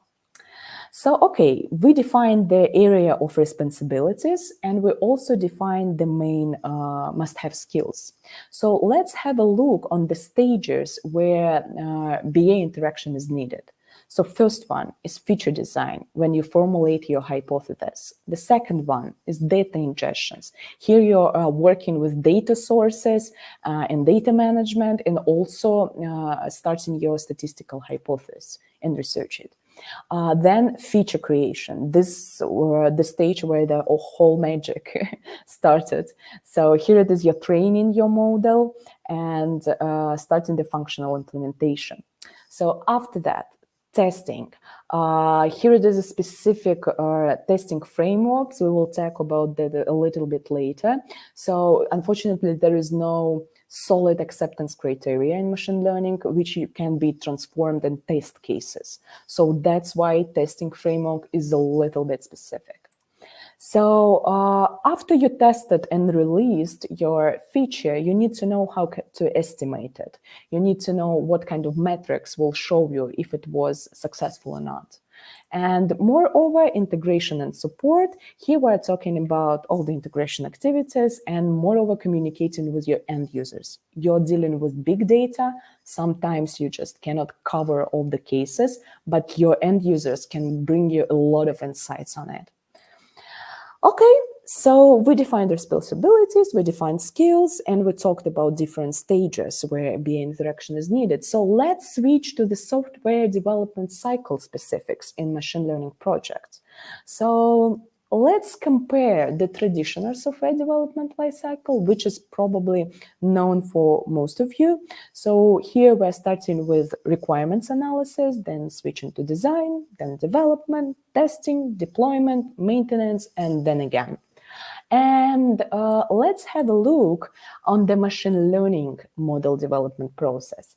So here I should point out the data-centric approach. The crucial specific in machine learning software development cycle is that in machine learning, the data is used to train the model, not only to test it, like in all other development projects. So here you can see this, that we're starting with the problems and goals definition. After that, we're starting working with the data. We're collecting data in order to understand if there are some statistical correlations which we can base our feature based on that. After that data is collected, we're switching to data preparation, where we need to clean the data to check all of the needed non-functional requirements like accuracy, completeness, explainability, and things like that. A little bit later, I will show you a super useful list of non-functional requirements, which probably will be useful in your work. So after data is prepared, you're switching to model learning. So the training process is starting here. So when you train your model, you need to test it. And after the testing, you can deploy it and integrate that. So after everything is deployed and integrated, you switch to the model management and then come into the circle again. So that's the main difference, the data-centric approach again. But let's have a deeper look into the machine learning pipeline. So here it is, the scheme which is showing what is actually happening there. So first of all, you're starting with your data sources. You need to define where your data is stored and how to get it. So then you're collecting it. And after you collected that, you need to understand, is it enough? Is it good enough? Or does it have any gaps or something like this? So on this stage, you transform your data and explore your data. For the exploration stage, I strongly recommend you to use Jupyter Notebook. It will help you a lot in order to analyze your big data. So after you transform your data and clean it up, you can switch to the main magic stage, where the training one. So the model creation starts in here. After you trained your model, you can get some tests. And after you just assured that your metrics increased, that you met the aims that you were actually were chasing. So on this, after all of the stages are done, you're switching to the model operation. The model operation is a process when you're asking already trained model, just give me predictions, work in other words. So the process of giving predictions, of forecasting, in other words, it's called inference in machine learning. So this is their endpoint where you just deliver your output to your end users. So I suppose that's it with the software development lifecycle. And we can switch to the concrete BA tasks, and let's zoom into on BA practices in ML machine learning projects. So here it is. I would like to differentiate BA activities based on machine learning training approach. So if we're talking about unsupervised learning, so business analyst will be focused on data analysis as well as edge cases investigations and result interpretation. If we're talking about supervised learning, here business analysts probably would be focused on labeling requirements as well as the labeling process management. Also, the data formats management is a kind of painful neck here because you need to transform different formats into each other. And also ground truth validation. So very often BA is responsible for checking the quality of ground truth. And if we're talking about reinforcement learning, here business analyst is interacted more into the game scenarios, also monitoring training processes and integration with third parties. Actually, integration can be met in each type of the training, but in reinforcement learning, if you want to get some feedback from your end users and then to retrain your model based on that. So you will need to be integrated for sure into some kind of components. For example, let's take likes and dislikes. So like is a correct input when the dislike is an incorrect input. And you can train your model based on dislikes if you have enough of them. So, okay. And let's once again zoom in on BA task and exit areas where BA operates in. So the domain knowledge, understand the business problem, product activities like hypothesis formulations and business opportunities, data focus, identify the sources, types, and mount and check validity. So the next one is result interpretation and explainability, just to make sense of your output. And the last one is integration requirements. We already talked about them a lot. So I think that this is the right time to give you some concrete examples of tasks which BA can do in the machine learning project. So the first one, very common for all the BAs, hypothesis generation and validation, as well as requirement solicitation and keeping your project documentation. Nobody refused the fundamentals parts. So the next one is data-related tasks. So probably you will have tasks on data mining, on the definition of data sources, data types compatibility. And also you will have an analytics scope for sure. So you will work with the reportings, with metrics monitoring, statistical hypothesis checks. If we're talking about representing your model to the different kind of audience and ability to explain how it works, so here it is the demo presentation skill step in. And of course, you need to constantly communicate with your stakeholders and end users, which, just a reminder, can bring you a lot of insights. And this is a common thing for all the projects, I suppose. And last section, but not least, set up a specific testing framework here. So here it is that you don't have any solid acceptance criteria in machine learning that can be easily transformed into the testing cases. So here you probably, so you will start with a manual test, and after that you will define the framework, how they can be automated. And manual testers, which is very important point, should be very specialized in your domain. They need to know the specifics of that. And explainability, the last one, this is actually very well represented on the picture on the right. So when you can explain with a story what actually your model done. So once again, this is super interesting trend, and different kind of projects right now experimenting on that.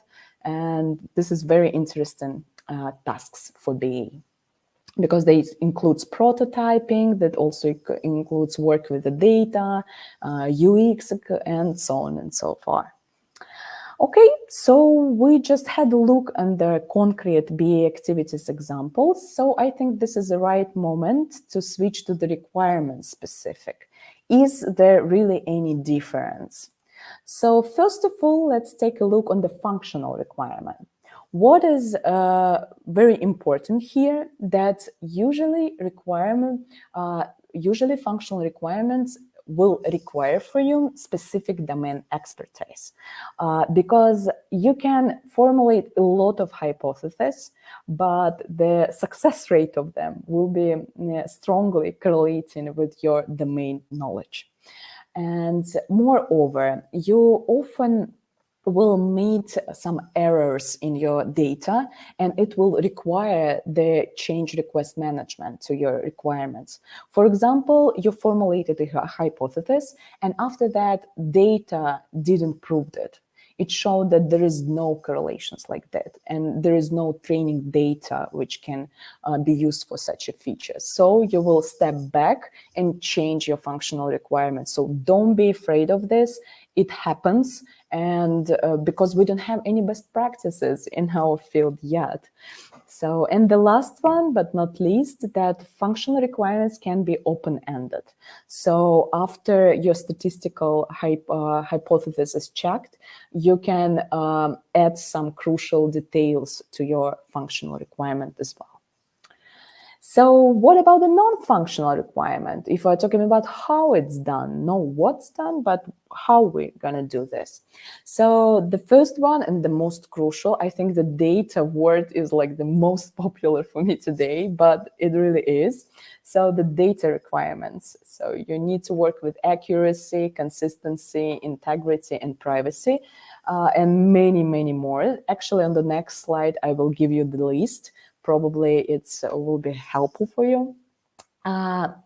Besides that, integration activities. So in order to set communication with other components or products or platforms, you need to know this integration approach, like API, like using your databases, and so on and so forth. And moreover, one of the most important thing, due to huge amount of data you need to process, due to high computational power, it always leads to complex machine learning operations part. What does it mean? It means that you need a specific hardware which is able to process them. So when I'm talking the hardware, it can be cloud as well, but behind this cloud is hardware as well. So we're talking about the environment. We're talking about the orchestration platforms. We're talking about clusters and things on and so forth. So here the ML ops work is like super complex, and most of the projects have a dedicated team of ML ops who are making kind of DevOps work, but for this complex infrastructure. So that's it about the main specific of the requirements. So here it is, the slide which I already mentioned twice. So this is a list of important non-functional requirements for machine learning systems. So here you can see different ones from accuracy, correctness, ethics, fairness, privacy, transparency, and so on and so on. So not all of them can be used in your project, but you can look at this list and define what are the most important non-functional requirements that you will need. So that's it for the non-functional requirements. And I think this is the right time to switch to the practical cases. So the first project I would like to share with you, this is the object detection project. So I worked in autonomous driving projects, and there our main aim was to train and test object detection algorithm, detecting and classifying vehicles, pedestrians, traffic signs on the road of different scenes. So here we have supervised learning. So you can see the labels on the right side of the slide. So the data types were images and 3D point clouds. Images is from camera, 3D point clouds from LiDAR or radar. So what kind of BA activities I had in this project? So I was focused on labeling requirements, labeling process management, as well as checking the ground truth quality by inventing some kind of dashboards and reports representing me the amount, the quality, the classes, and things like that. So moreover, I was working on the model output evaluation. So working with the output of the model in order to understand if it meets your KPIs and your goals. Moreover, a very important thing to look at the competitors and market analysis, because we are working in such a fast-paced environment. We always need to look if there is any new best practices, because there are just few of them and they're just appearing. So it's very useful to look around just to understand if you can reuse some good practices. If you're working in supervised learning project, I strongly recommend you to search and explore the annotation tools, because the speed of your labeling process was strongly correlating with that. Labeling is a kind of super monotonous work when you need to make the labels on the images, and it's a kind of hard one. In order to make it fast and to make it to increase the quality, you need a good tool. So that's why you need to always keep a hand on the different tools and their updates and probably new ones. So it will reduce the cost, because it will significantly reduce the time of annotation. And moreover, if we're talking about computer vision, so it's always about data formats compatibility, because all of these labels need to be transformed in XML and JSONs, on YAML, in any kind of text formats. So here you need to be attentive with this formats transformation. So that's it about the object detection project. And the next one I would like to share with you is actually my current one project I'm working right now. So here in EPAM, we're working on matching model, which is automating and optimizing company staffing process by matching internal candidates to open positions and vice versa. So here we're using unsupervised learning. So all of most of my activities are focused on data, not labels. So here I'm working with a hypothesis formulation and validation, requirements for sure, for data science and engineering features, as well as data-related tasks, which kind of like the very big part of your work. So data sources, mining, consistency checks, and things like that. Moreover, I'm responsible for the reporting part, for building Power BI reports in order to track the quality and delivery. So you need to not only to track, but you also need to write requirements for this reporting, define all the dimensions and things like that. And last not least, the testing cases description. So here it is, the BA needs to define the testing framework. I advise you to start with the manual testing and after that switch to automated one, because manual testing can bring a lot of insights, and because people who are doing this need to be specialized in your area and really be really well known with the painful point of your end users. So that's it concerning the recommendation system. And I think that's it brings me to the last, but probably the sweetest part of my presentation. So this is life hacks and tips. So there is a kind of list of useful advices that I would like to share with you.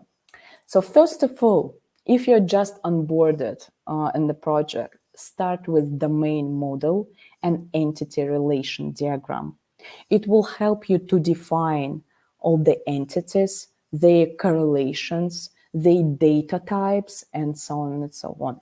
So this is very important because it will save your time on understanding the whole process and all the data relations. After that, always check your data.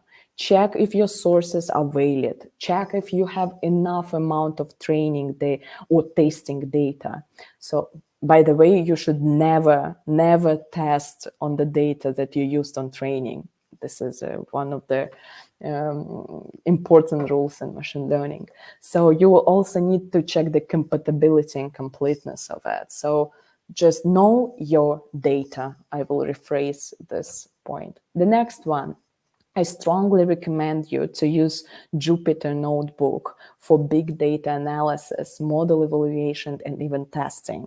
So it will help you to define the feature importance, how your feature influence the output, and so on and so on. So this is very, very useful tool.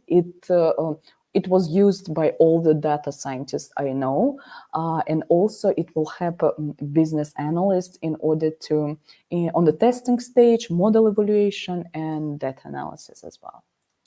Next one, so I strongly recommend you to deep dive into statistic methods. So you need to know what is the linear regression is, what is the correlation, what is the classification, 3-3 methods, and so on and so on.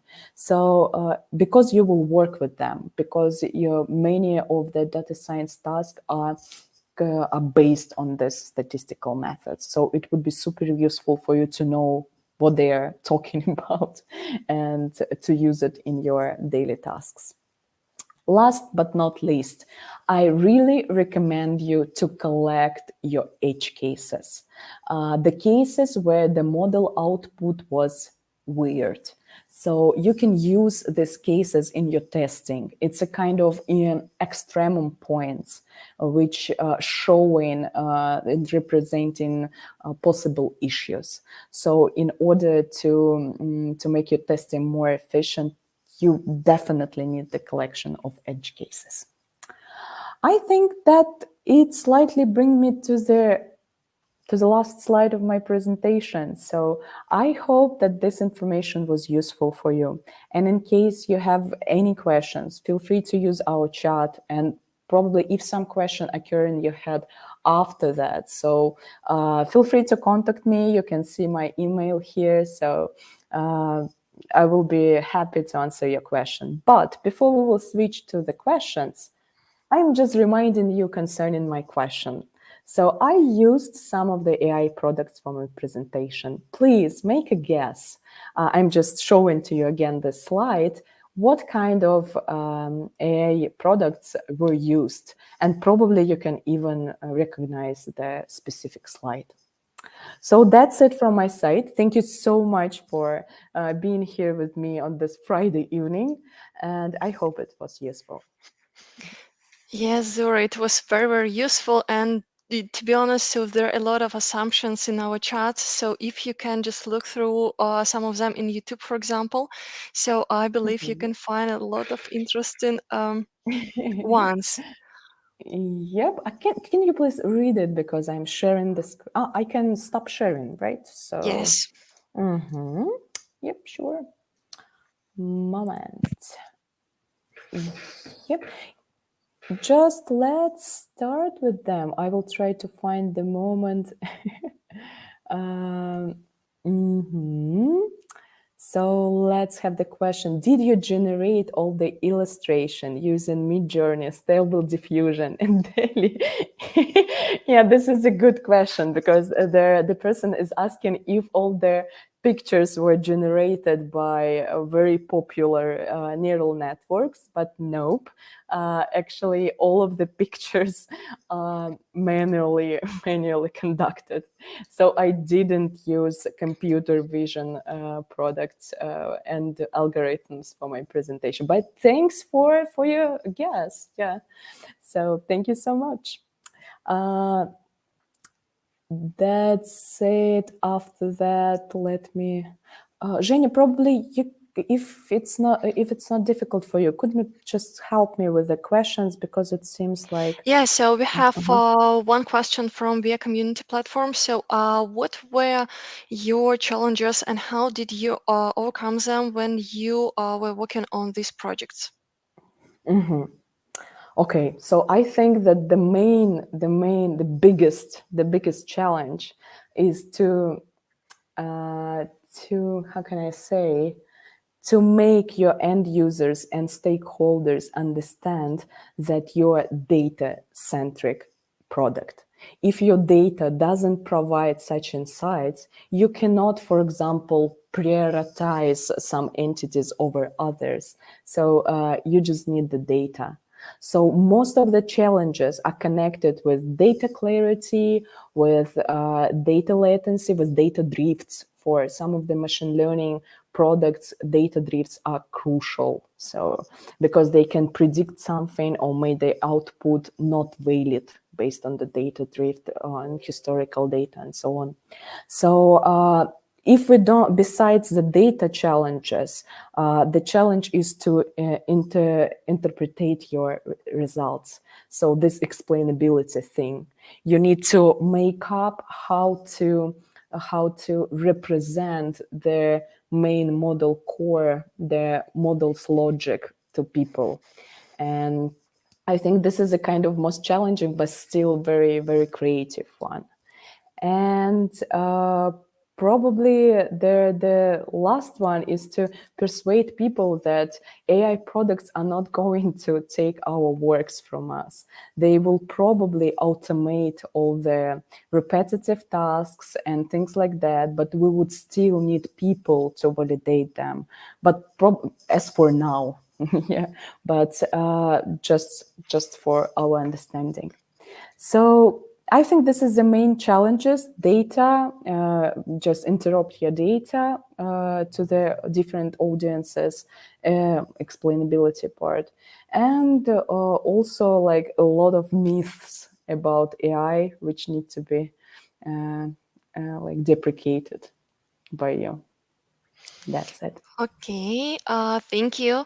Next question is, so if one has no hands-on statistics or is part of the academics, how to gain knowledge on same? For instance, you mentioned about linear regression, correlation. Correlation, right? So actually, I advise you to find some courses on the statistics. If you are my colleague in EPAM, we have a huge learning library, and you can find statistical courses there. If you are out of EPAM, so I would suggest you to use Coursera. They have very good statistical courses, and I think that like. These courses would be enough for your understanding. So you don't need to make any hardcore math statistics, but you need to understand how all of this approaches. And by the way, I actually had a link to very, very cool course of representation of theory of I just forgot the name of the math disciplines when we're talking about the different on the just moment. Sorry, this is a late evening. I just started forgetting the words. Let me think.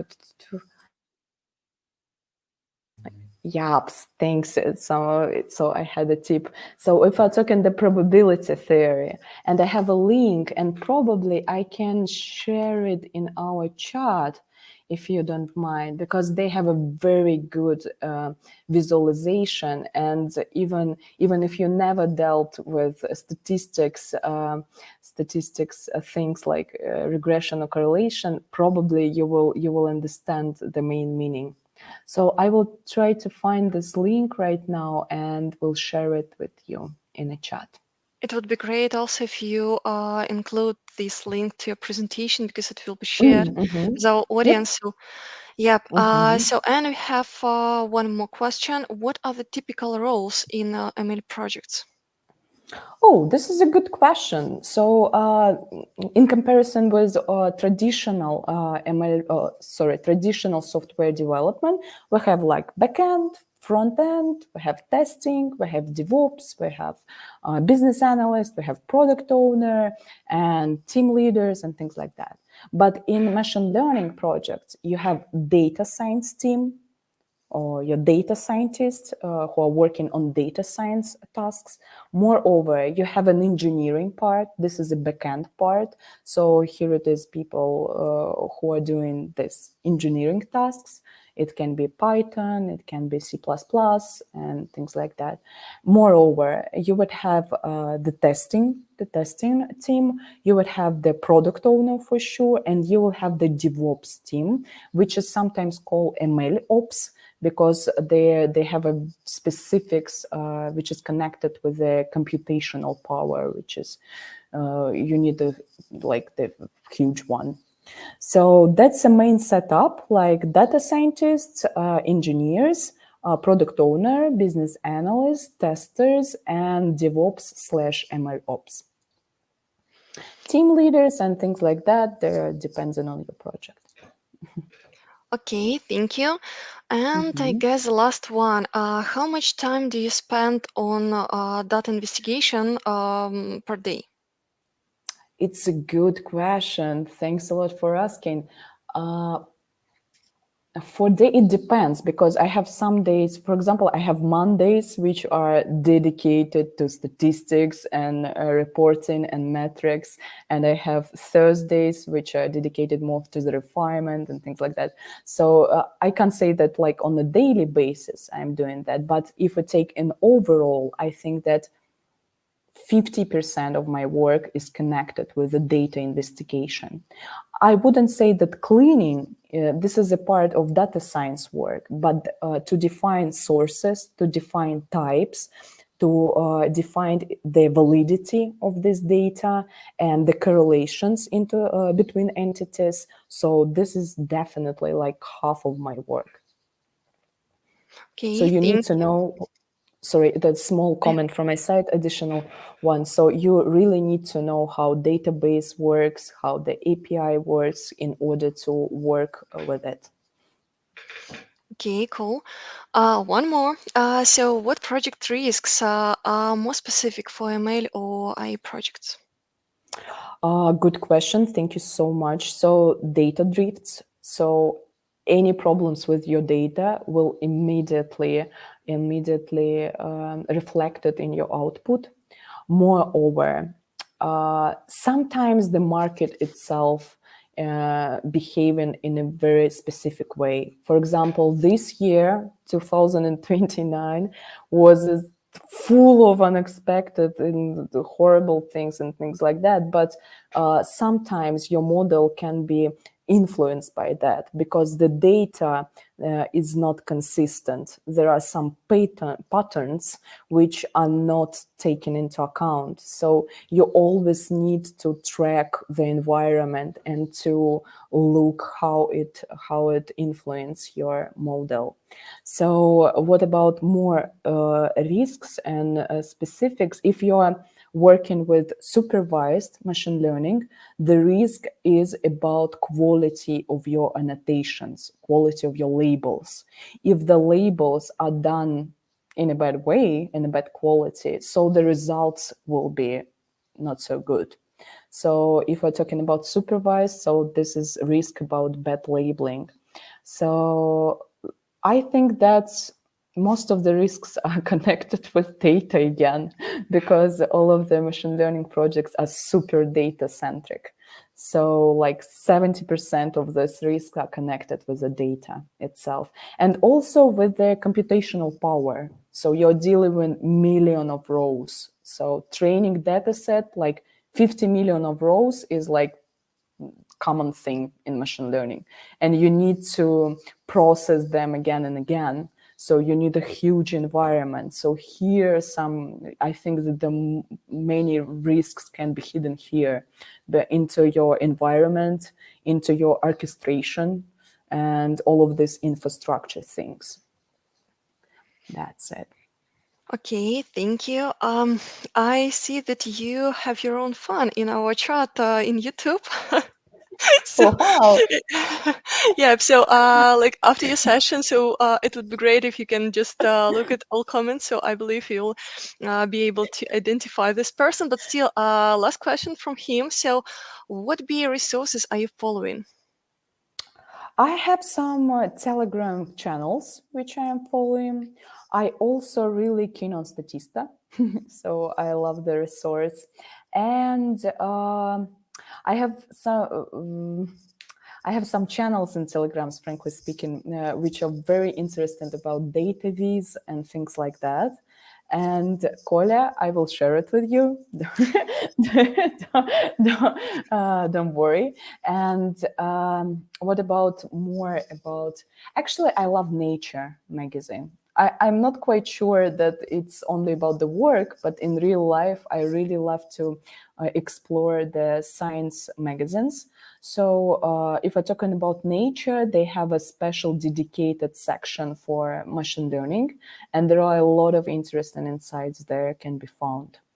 So I think also I'm following on Instagram I just forgot the name, but this is very cool account which is actually generating pictures based on ML. So they have the training data set of some of the accounts, and he's training on them and then post the picture.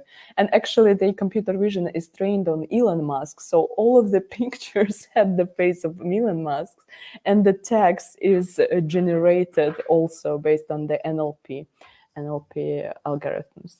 So that's it, I think. If I will remember something else, I will add it to my presentation. Yeah, so I believe the audience will appreciate if you can add some resources, especially so Instagram, for example, it's like something very fun, I believe. So I see no more questions. So thank you, Zura, for your presentation. It was really very interesting, engaging. So thank you a lot, and thank you, yeah, so our audience for your questions. And for being with us. Yeah, so in 3 minutes we'll move on with with our next speaker. So take this time for small coffee break, and we will come to you very soon. Thank you for joining.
Hello, everyone, and thank you for deciding to join us here today on the BA Excellence Conference of 2022 with our next topic and our next speaker.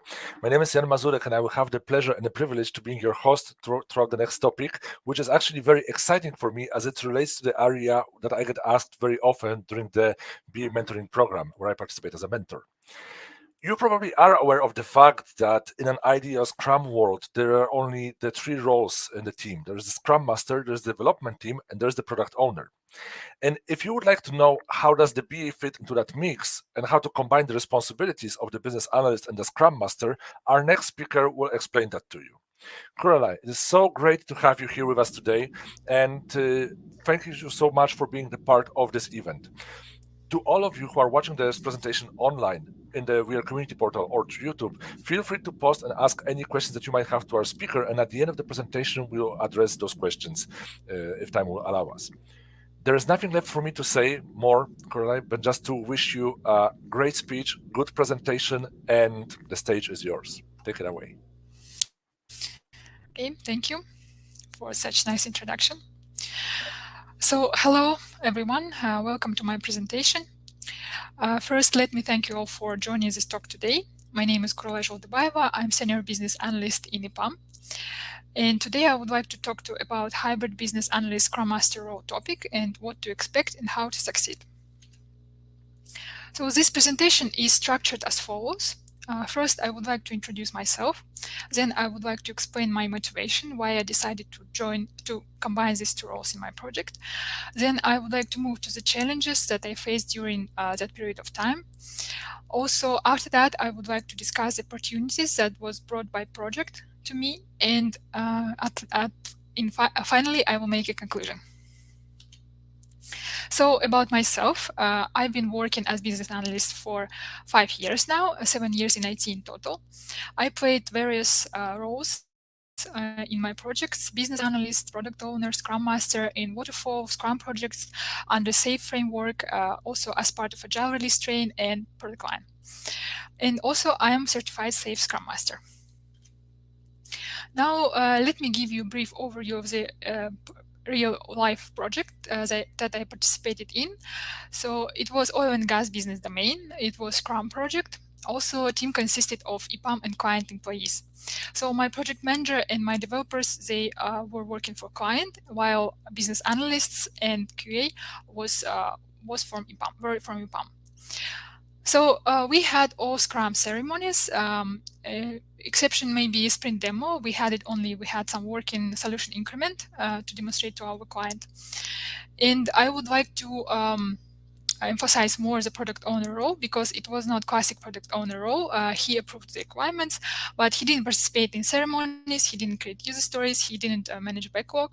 These were all my responsibilities as BA.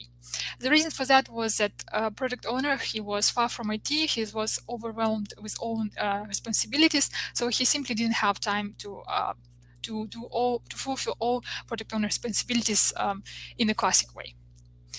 About working environment, we used Azure DevOps, also known as ADO, for project management. Also, our PM and we BAs, we were working on site, and developers and QA were working fully remotely.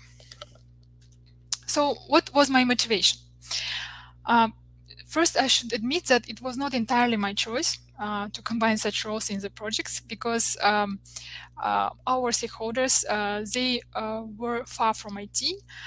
They didn't have good knowledge of Scrum and Agile, so it was hard to justify to them why we need to hire Scrum Master, especially for such a small team of just 7 people. Also, in terms of budgeting, it was beneficial because, as my project manager said to me, that we prefer to hire another developer instead of Scrum Master. So, but besides that, of course, I had my own motivation. First of all, I wanted to improve my facilitation skills. Of course, as a BA, as we all BAs, we are good facilitators already by our nature, but Scrum Masters are even greater facilitators, and I think that there is always room for improvement. Also, my motivation was to try to coach my team members in Agile. I truly believe in learning through teaching. I believe that we know something well only when we can explain this to other people in simple words. So I wanted to improve my Agile knowledge. And lastly, I wanted to try a new role in Scrum team. As you know, there are only three roles in Scrum team: development team, Scrum Master, and Product Owner. And before I was a part of development team. So Scrum Master role was new for me at that period. Next, I would like to move to the challenges that I faced, and first and obvious was time and capacity constraints. Of course, when you combine the two roles in the project, you have just too many meetings to attend, you have clash of schedules, etc. And the solution to that would be, of course, time management. So personal recommendation for me, I would start with always focus on important and urgent tasks first. It may sound obvious, but I should note here that, again, that when you're combining the two roles in the project, you just don't have time to fulfill all the tasks. You don't have time to complete them all. So you have to choose, you have to prioritize. And on the right, I placed a prioritization matrix I used myself. So according to this matrix, you can divide your tasks into 4 buckets. For example, if you have important and urgent tasks, you can do it in first order. If you have something important but not urgent, you can schedule it next. If you have tasks that are urgent but not important, you can try to delegate them to other people. And finally, if you have not important and not urgent tasks, you can delete them, you can forget them, because you simply won't have time to do them all. And my next recommendation would be plan 2 sprints ahead. So I think it's quite common recommendation for BAs, quite famous. And for me, I just can add that plan your week ahead, each Friday, plan each evening your tomorrow. And try to book the time in your calendar for these planning sessions, even if you're alone on these sessions, so no one would bother you. Plus, remember that the switching between the tasks requires time. So you cannot just switch to the planning immediately after the, retrospective. So plan some break between the meetings, for example, 30 minutes, so you can have time for switching. And I even suggest that you can plan time for your lunch, because sometimes people forget that you need to eat too, and it's especially important when you have when your team members are located in different time zones, and your stakeholders too can be located in different time zones, as it was in my case. Also, if you will work on your habit to plan everything ahead, it will help you to go through hard times in your project, because at some point you will be overwhelmed with the task, you will be too tired, exhausted. But if you will make this habit of planning things ahead, planning your backlog ahead, 2 weeks ahead, so it will help you a lot. My next recommendation would be do not break time limit of the meeting. So again, you will have a tight schedule if you will be combine roles of business analyst and Scrum Master in your project. So you should not let anyone to break the time limits of the meetings. Otherwise, delaying one meeting can ruin your whole schedule for the day. So manage the conversation, manage the flow of conversation, facilitate the meeting. Do not be afraid to interrupt someone to get back to the point. So keep the time limit of the meetings. And my recommendation would be reduce your authority. So here I think I should provide an example. So for example, in my project, we had a release planning meeting where I was invited, and I had to improve which features of the product should go to the release.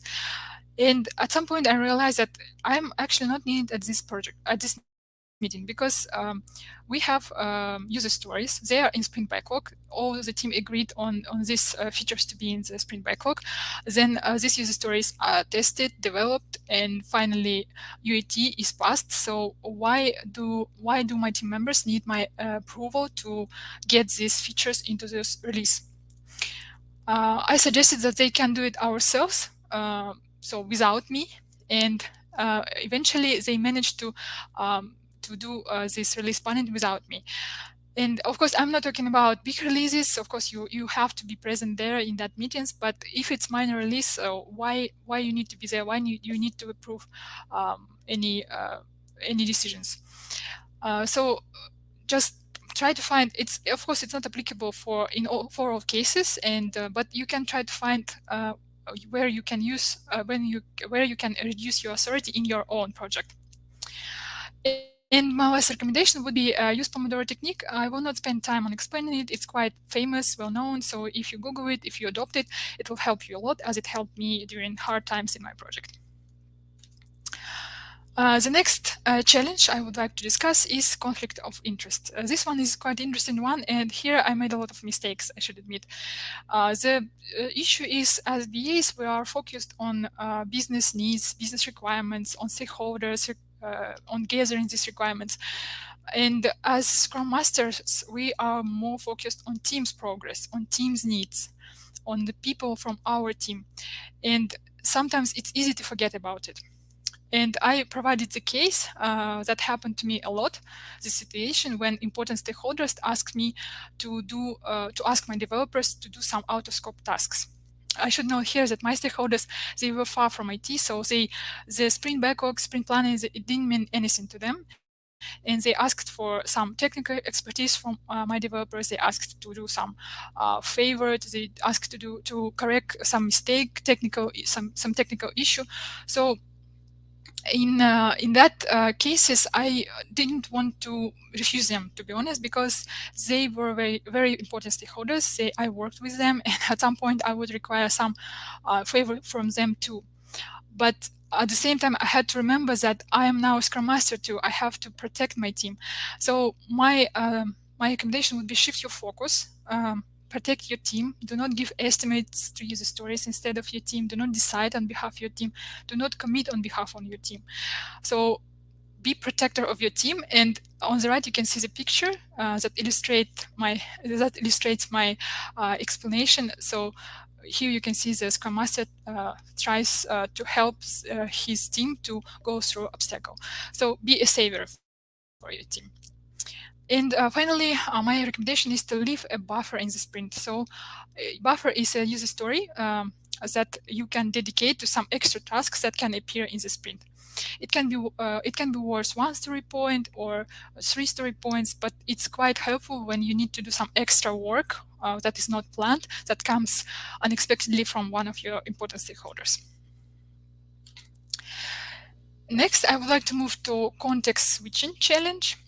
So again, when you're combining these two roles of business analyst and Scrum Master in your project, you just jump between different duties, and it can be very overwhelming. For example, at one point you have a meeting where you conduct a workshop with your stakeholders to gather requirements, and in 10 minutes you should facilitate the retrospective for your team members, and this can be very exhausting. So here I would like to give a recommendation: facilitate, not manage. And first recommendation is avoid driving the meetings.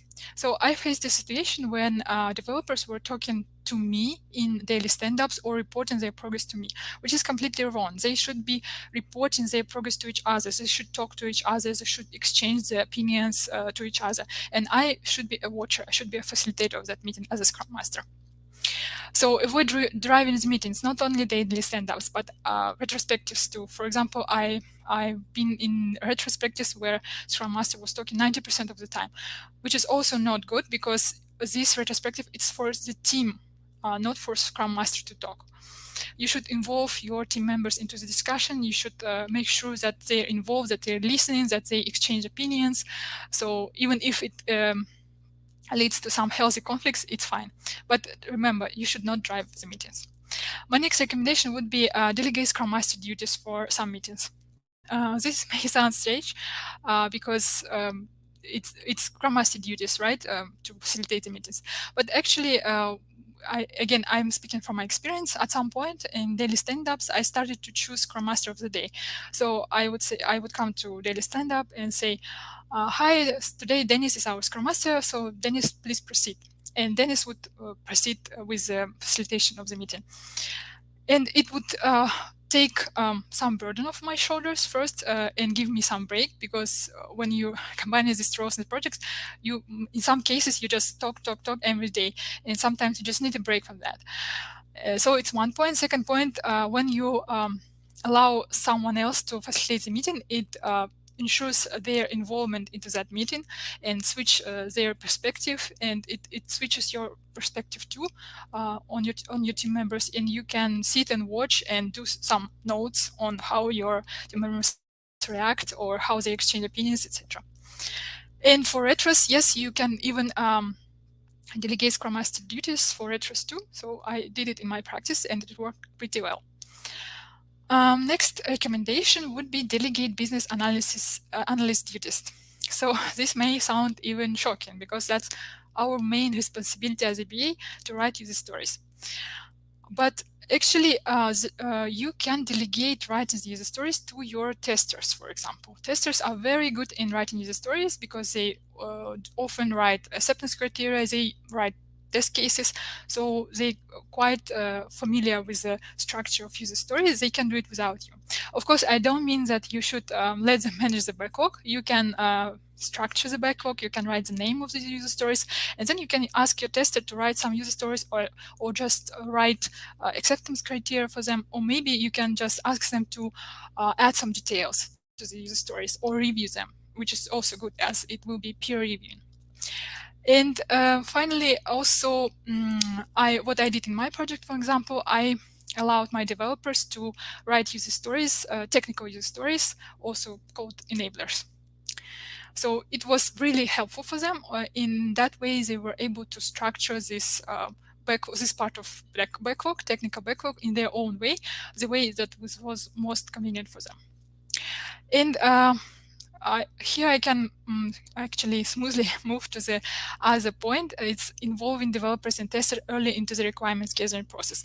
So if you do so, you will save some time for yourself, because in that case, you won't need to set up meetings to discuss the requirements for them, because if they're present in the workshops, requirements workshop from the beginning, they will be able to understand requirements at some points even better than you. And during sprint backlog, sometimes you just don't need to explain them the details. They already know everything. Also, during that early meetings, they can ask their questions, and it will help you to, it will save some time for you to go and clarify to stakeholders, to go and clarify this question, these requirements again and again. So, all this will help your team to become more self-organized. And I put an illustration of that on the right. So you can see here, Scrum Master watches from distance how her team members is doing some planning without her. That's a perfect illustration of self-organizing team. And that's the aim of good Scrum Master. So we are done with challenges. And here I want to discuss the opportunities that was brought by this experience. So the result was I improved teamwork in my team. And the good thing is, as BA, you provide the user stories, you provide requirements, but as Scrum Master, you can impact the project progress. You can help your team to deliver user stories better. So as BA, you create user stories. As Scrum Master, you can help your team to deliver these user stories faster. And also, you get some experience of creation of self-organizing team. You can improve project performance, so you can actually do some impact. You can put some effort into it, and you can see result of your efforts. And the next opportunity is building trust. So when you work closely with your team members, both as Scrum Master and BA, you gain, you build rapport within your team. You gain trust of your team members because you remove impediments for them. You write the stories for them. You do a lot of stuff for them, and they start to trust you more. They start to bring some friendship with you. Build some friendship with you. So it's overall, it's very helpful for the team's atmosphere. And final opportunity is growing. So I grew up as an expert, agile expert. I grew up as BA. I grew up as Scrum Master. I improved my soft skills such as leadership skills, conflict resolution, etc. So it's inevitable actually, because you will have so many responsibilities. You will face so many different situations. You will have so many conflicts to resolve. So it will help you a lot. It will build up your experience. And so here we comes to conclusion. So what was it worth it or not? So in my case, I think it was very hard experience. It was very challenging. It was exhausting. Sometimes it was even frustrating, but in the end, it was rewarding. It was really helpful. It helped me to grow up as an expert, as a BA, as an IT specialist. It helped me to show some of my skills that I didn't use before. So it was worth it, and I recommended everyone to try it in your team. And maybe, who knows, maybe you will come to the conclusion that Scrum Master job is even more suitable for you than business analyst job. So that's the end of my presentation. And here you can see the contact details. Feel free to connect with me on LinkedIn. And if you have any questions, please feel free to ask me there or here. Actually, we did receive a couple of questions throughout the presentation, and I would like to ask them to you now.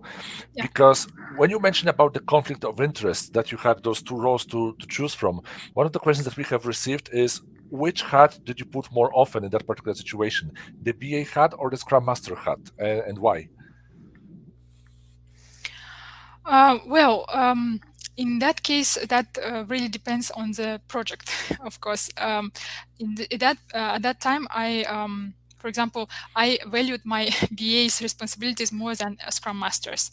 And you should always think about your project, the values that you bring to your project. So what is more efficient for the project, then you should proceed with that option.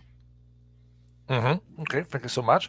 And you mentioned that your customer was not from the IT industry. It was not necessarily very skilled into the whole agile process, didn't know what the backlog is. So how did you coach? Did you coach the customer, and did you coach the team as well in the agile process? And could you provide some examples on how to do that? If you So did. yes, of course I tried to coach my in agile, but unfortunately I didn't get interest from him. He was not really interested in learning that, because this product owner role was assigned to him. He didn't choose it, so I failed in that, to be honest. And so I focused on coaching my team members in agile. And what techniques I used? Well, for example, you can help them in estimation of user stories. You can describe them different techniques on how to estimate these user stories. You can provide them different techniques of prioritization. You can explain it to them. So you can give some. You can find some best practices in Scrum Mastering and just provide it to them. For example, just an example. For example, daily stand-ups. So there is a gold standard that daily stand-ups should not exceed 15 minutes, because everyone should report their program, just chat about how their day passed, what they did during the day, because it leads to losing their focus over the work. So what they usually should report their progress, tell about the impediments, and that should be it. And in that case, our daily stand-up would be efficient for the project. Did you if that product owner from the customer side was not very helpful and very useful, did you have that opportunity for yourself to make that let's say play a bit of that role, and was it possible to actually deal with I don't know, signing off the requirements if that product owner was not very active? Yes, he signed off requirements, of course, and actually his not involvement, let's say, it helped me. It brought me another opportunity.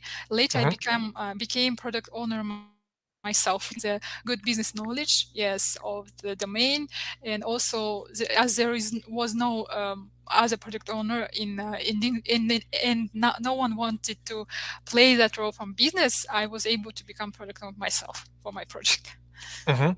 And you also mentioned that you were delegating some of those activities of the BA duties to other, or for Scrum Masters to other. Like I very much like this idea of Scrum Master of a day, because it also gives an opportunity for others to grow and to see what it means to be a Scrum Master. But it kind of sounds like it's adding more work on other people, and sometimes adding more work on other people can cause a bit of resistance. So how did your team react to that, and how did they respond to that extra work? Here you should show your flexibility and your power of persuasion, I think. And also you have to investigate what are the personal interests of your team members. For example, in my case, my tester, she wanted to try a role of business owner, and I presented her the idea that she can practice her BA skills if she will be writing user stories instead of me. So that's one example, for example. But doesn't it also add more work to your plate? Because not only do you need to perform the role of the business analyst, but also kind of mentor and monitor the work of a person who will be that business analyst for a day. Anyways, you will have to review user story after other person wrote it, and so it's inevitable actually, and so you have to review it. But and exactly that adds kind of more to your plate in general, right? And you mentioned that you were already sometimes exhausted, and kind of that it was a lot of work was required from your side to combine those two roles. So how would you prevent, or how did you prevent your burnout and the overall exhaustion to still remain excited about both roles? Well, to be honest, it's too hard to stay excited all the time, and at some point you will lose your motivation. It's just you cannot just avoid that. And what helps you, it's discipline. So there is a saying, discipline beats motivation. So if you work on your habit of planning things ahead, if you will be working on your schedule, I mean, if you will be working on your discipline, it will help you to go through hard times, because anyways you will be tired of combining these roles. Anyways you will lose your motivation at some point. So And you of course come from the business analysis background, right? And could you share with our audience how challenging or how easy was the initial switch? Like overall, was it rather a difficult task, or something that came to you naturally because you were already working in agile projects in the past? Yes, I worked in agile projects in the past, but I was just a part of development team, so I was doing just my BA activities, and I was not a Scrum Master before. It was my first experience, so I had to spend a lot of time on self-education on how to become better Scrum Master. Of course, I already knew this theory, but I didn't put it into practice. So I had to practice. I had to learn a lot during that period of time. You also mentioned about your self-growth, and that it gave you an opportunity to develop your skills in conflict resolution and negotiation skills.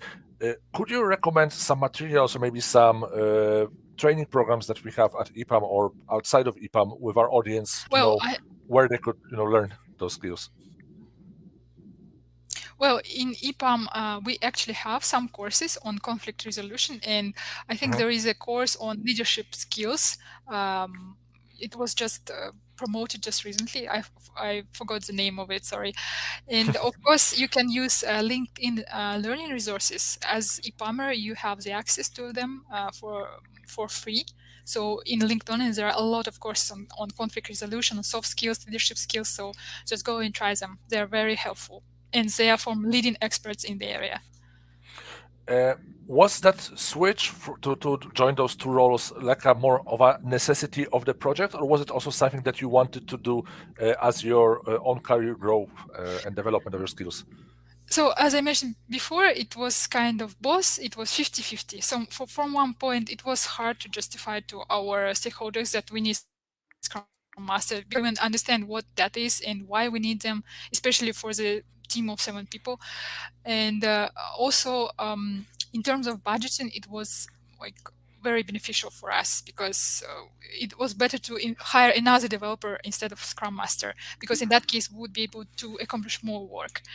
And plus, so 50% it was not my decision, but 50% that was my own wish, because I wanted to try myself in that and to see how can I cope with such amount of work. Mhm. The reason was 50-50, but what about the workload once you were already assigned into both roles? Did you had more activities for a Scrum Master, for a BA, or was it also 50-50 for both? Well, of course, it was mostly BA work, because still you have to provide the requirements for your team. Yes, most of it was BA work, of course. And Scrum Master work, you can actually minimize it. For example, you can set up the meetings, the recurring meetings in the beginning. You can like build your schedule in advance, and it will take off some burden from your shoulders later. So you can do something with Scrum Master meetings and activities, but not BAs. BA activities require time, so you cannot just spend half an hour on requirements workshop instead of 1 hour. So you still have to be there with stakeholders and spend 1 hour on working with them. You also mentioned about the fact that as a Scrum Master, you were defending the team and you were taking care of the team and taking the team's side to help them move the obstacles. And can you share some practical tips on what kind of actions can you do as a Scrum Master to actually make sure that the team will have more comfortable working environment? Well, again, I mentioned before, you should remember that you're a Scrum Master now. You should be protecting your team and look at your sprint backlog. Look how they are loaded and how to not to distract them. For example, if you're building some important feature, you just don't want your team members to be distracted at that period of time. Yeah, yes, and you will have to become the interference gatekeeper, let's say, for your team. You should protect them by any means from any additional requests from the outside. And the last question that we have received in your presentation is, would you now, knowing what you know, consider switching the career path to become 100% Scrum Master, or do you still prefer the BA part of your work? Well, to be honest, I love my work. I love to be a business analyst, first a business analyst, not Scrum Master. Scrum Mastering requires a bit more, how to say, interaction with people. So if, for example, you're an introvert, you just try to not to take this role. And this is a very big benefit for the BA community in general that you decide to stay with us, because having a contributor as great as you with your presentation today is a very big benefit for the overall BA community globally. So, Coralie, it has been a great presentation today for having you here with us today, and thank you so much for that presentation, for the detailed answers that you have provided. I hope I have not exhausted you too much with so many questions, but now I know that instead of answering that question in the mentoring program, I would just refer the people to the recording of this session so that they will be able to learn by themselves what does it mean to work as a BA and as a Scrum Master. Okay. And thank you. The pleasure is all on our side. And also, I would like to use this opportunity to actually thank all of the speakers who participated in today's conference for their dedication and for dividing the time to prepare the presentations, for delivering the presentations. And a part of the speakers, also a very big thanks to the support team behind the screens who are working with the streams, helping with the moderation, helping with the technical support, technical backlog. And last but not least, very big thanks to the BA community for actually organizing this event. I would very much like to encourage everyone to watch the recording from the overall conference today, to share your appreciation with our speakers by sharing a good word or giving them a badge on the Hero portal. And should you have any questions to any of our speakers, I'm sure they will be very happy to hear from you. All of our speakers shared with you their personal details on how they can be found. So feel free to reach out to them, show them appreciation, show them your love, and show them your support. And for now, there's nothing left for me to say but to wish you all a wonderful rest of the day. Please take good care of yourself, and I hope to speak to you again in the future, or this or any other event organized by the BA Community Global. Thank you all. Bye. Have a nice day.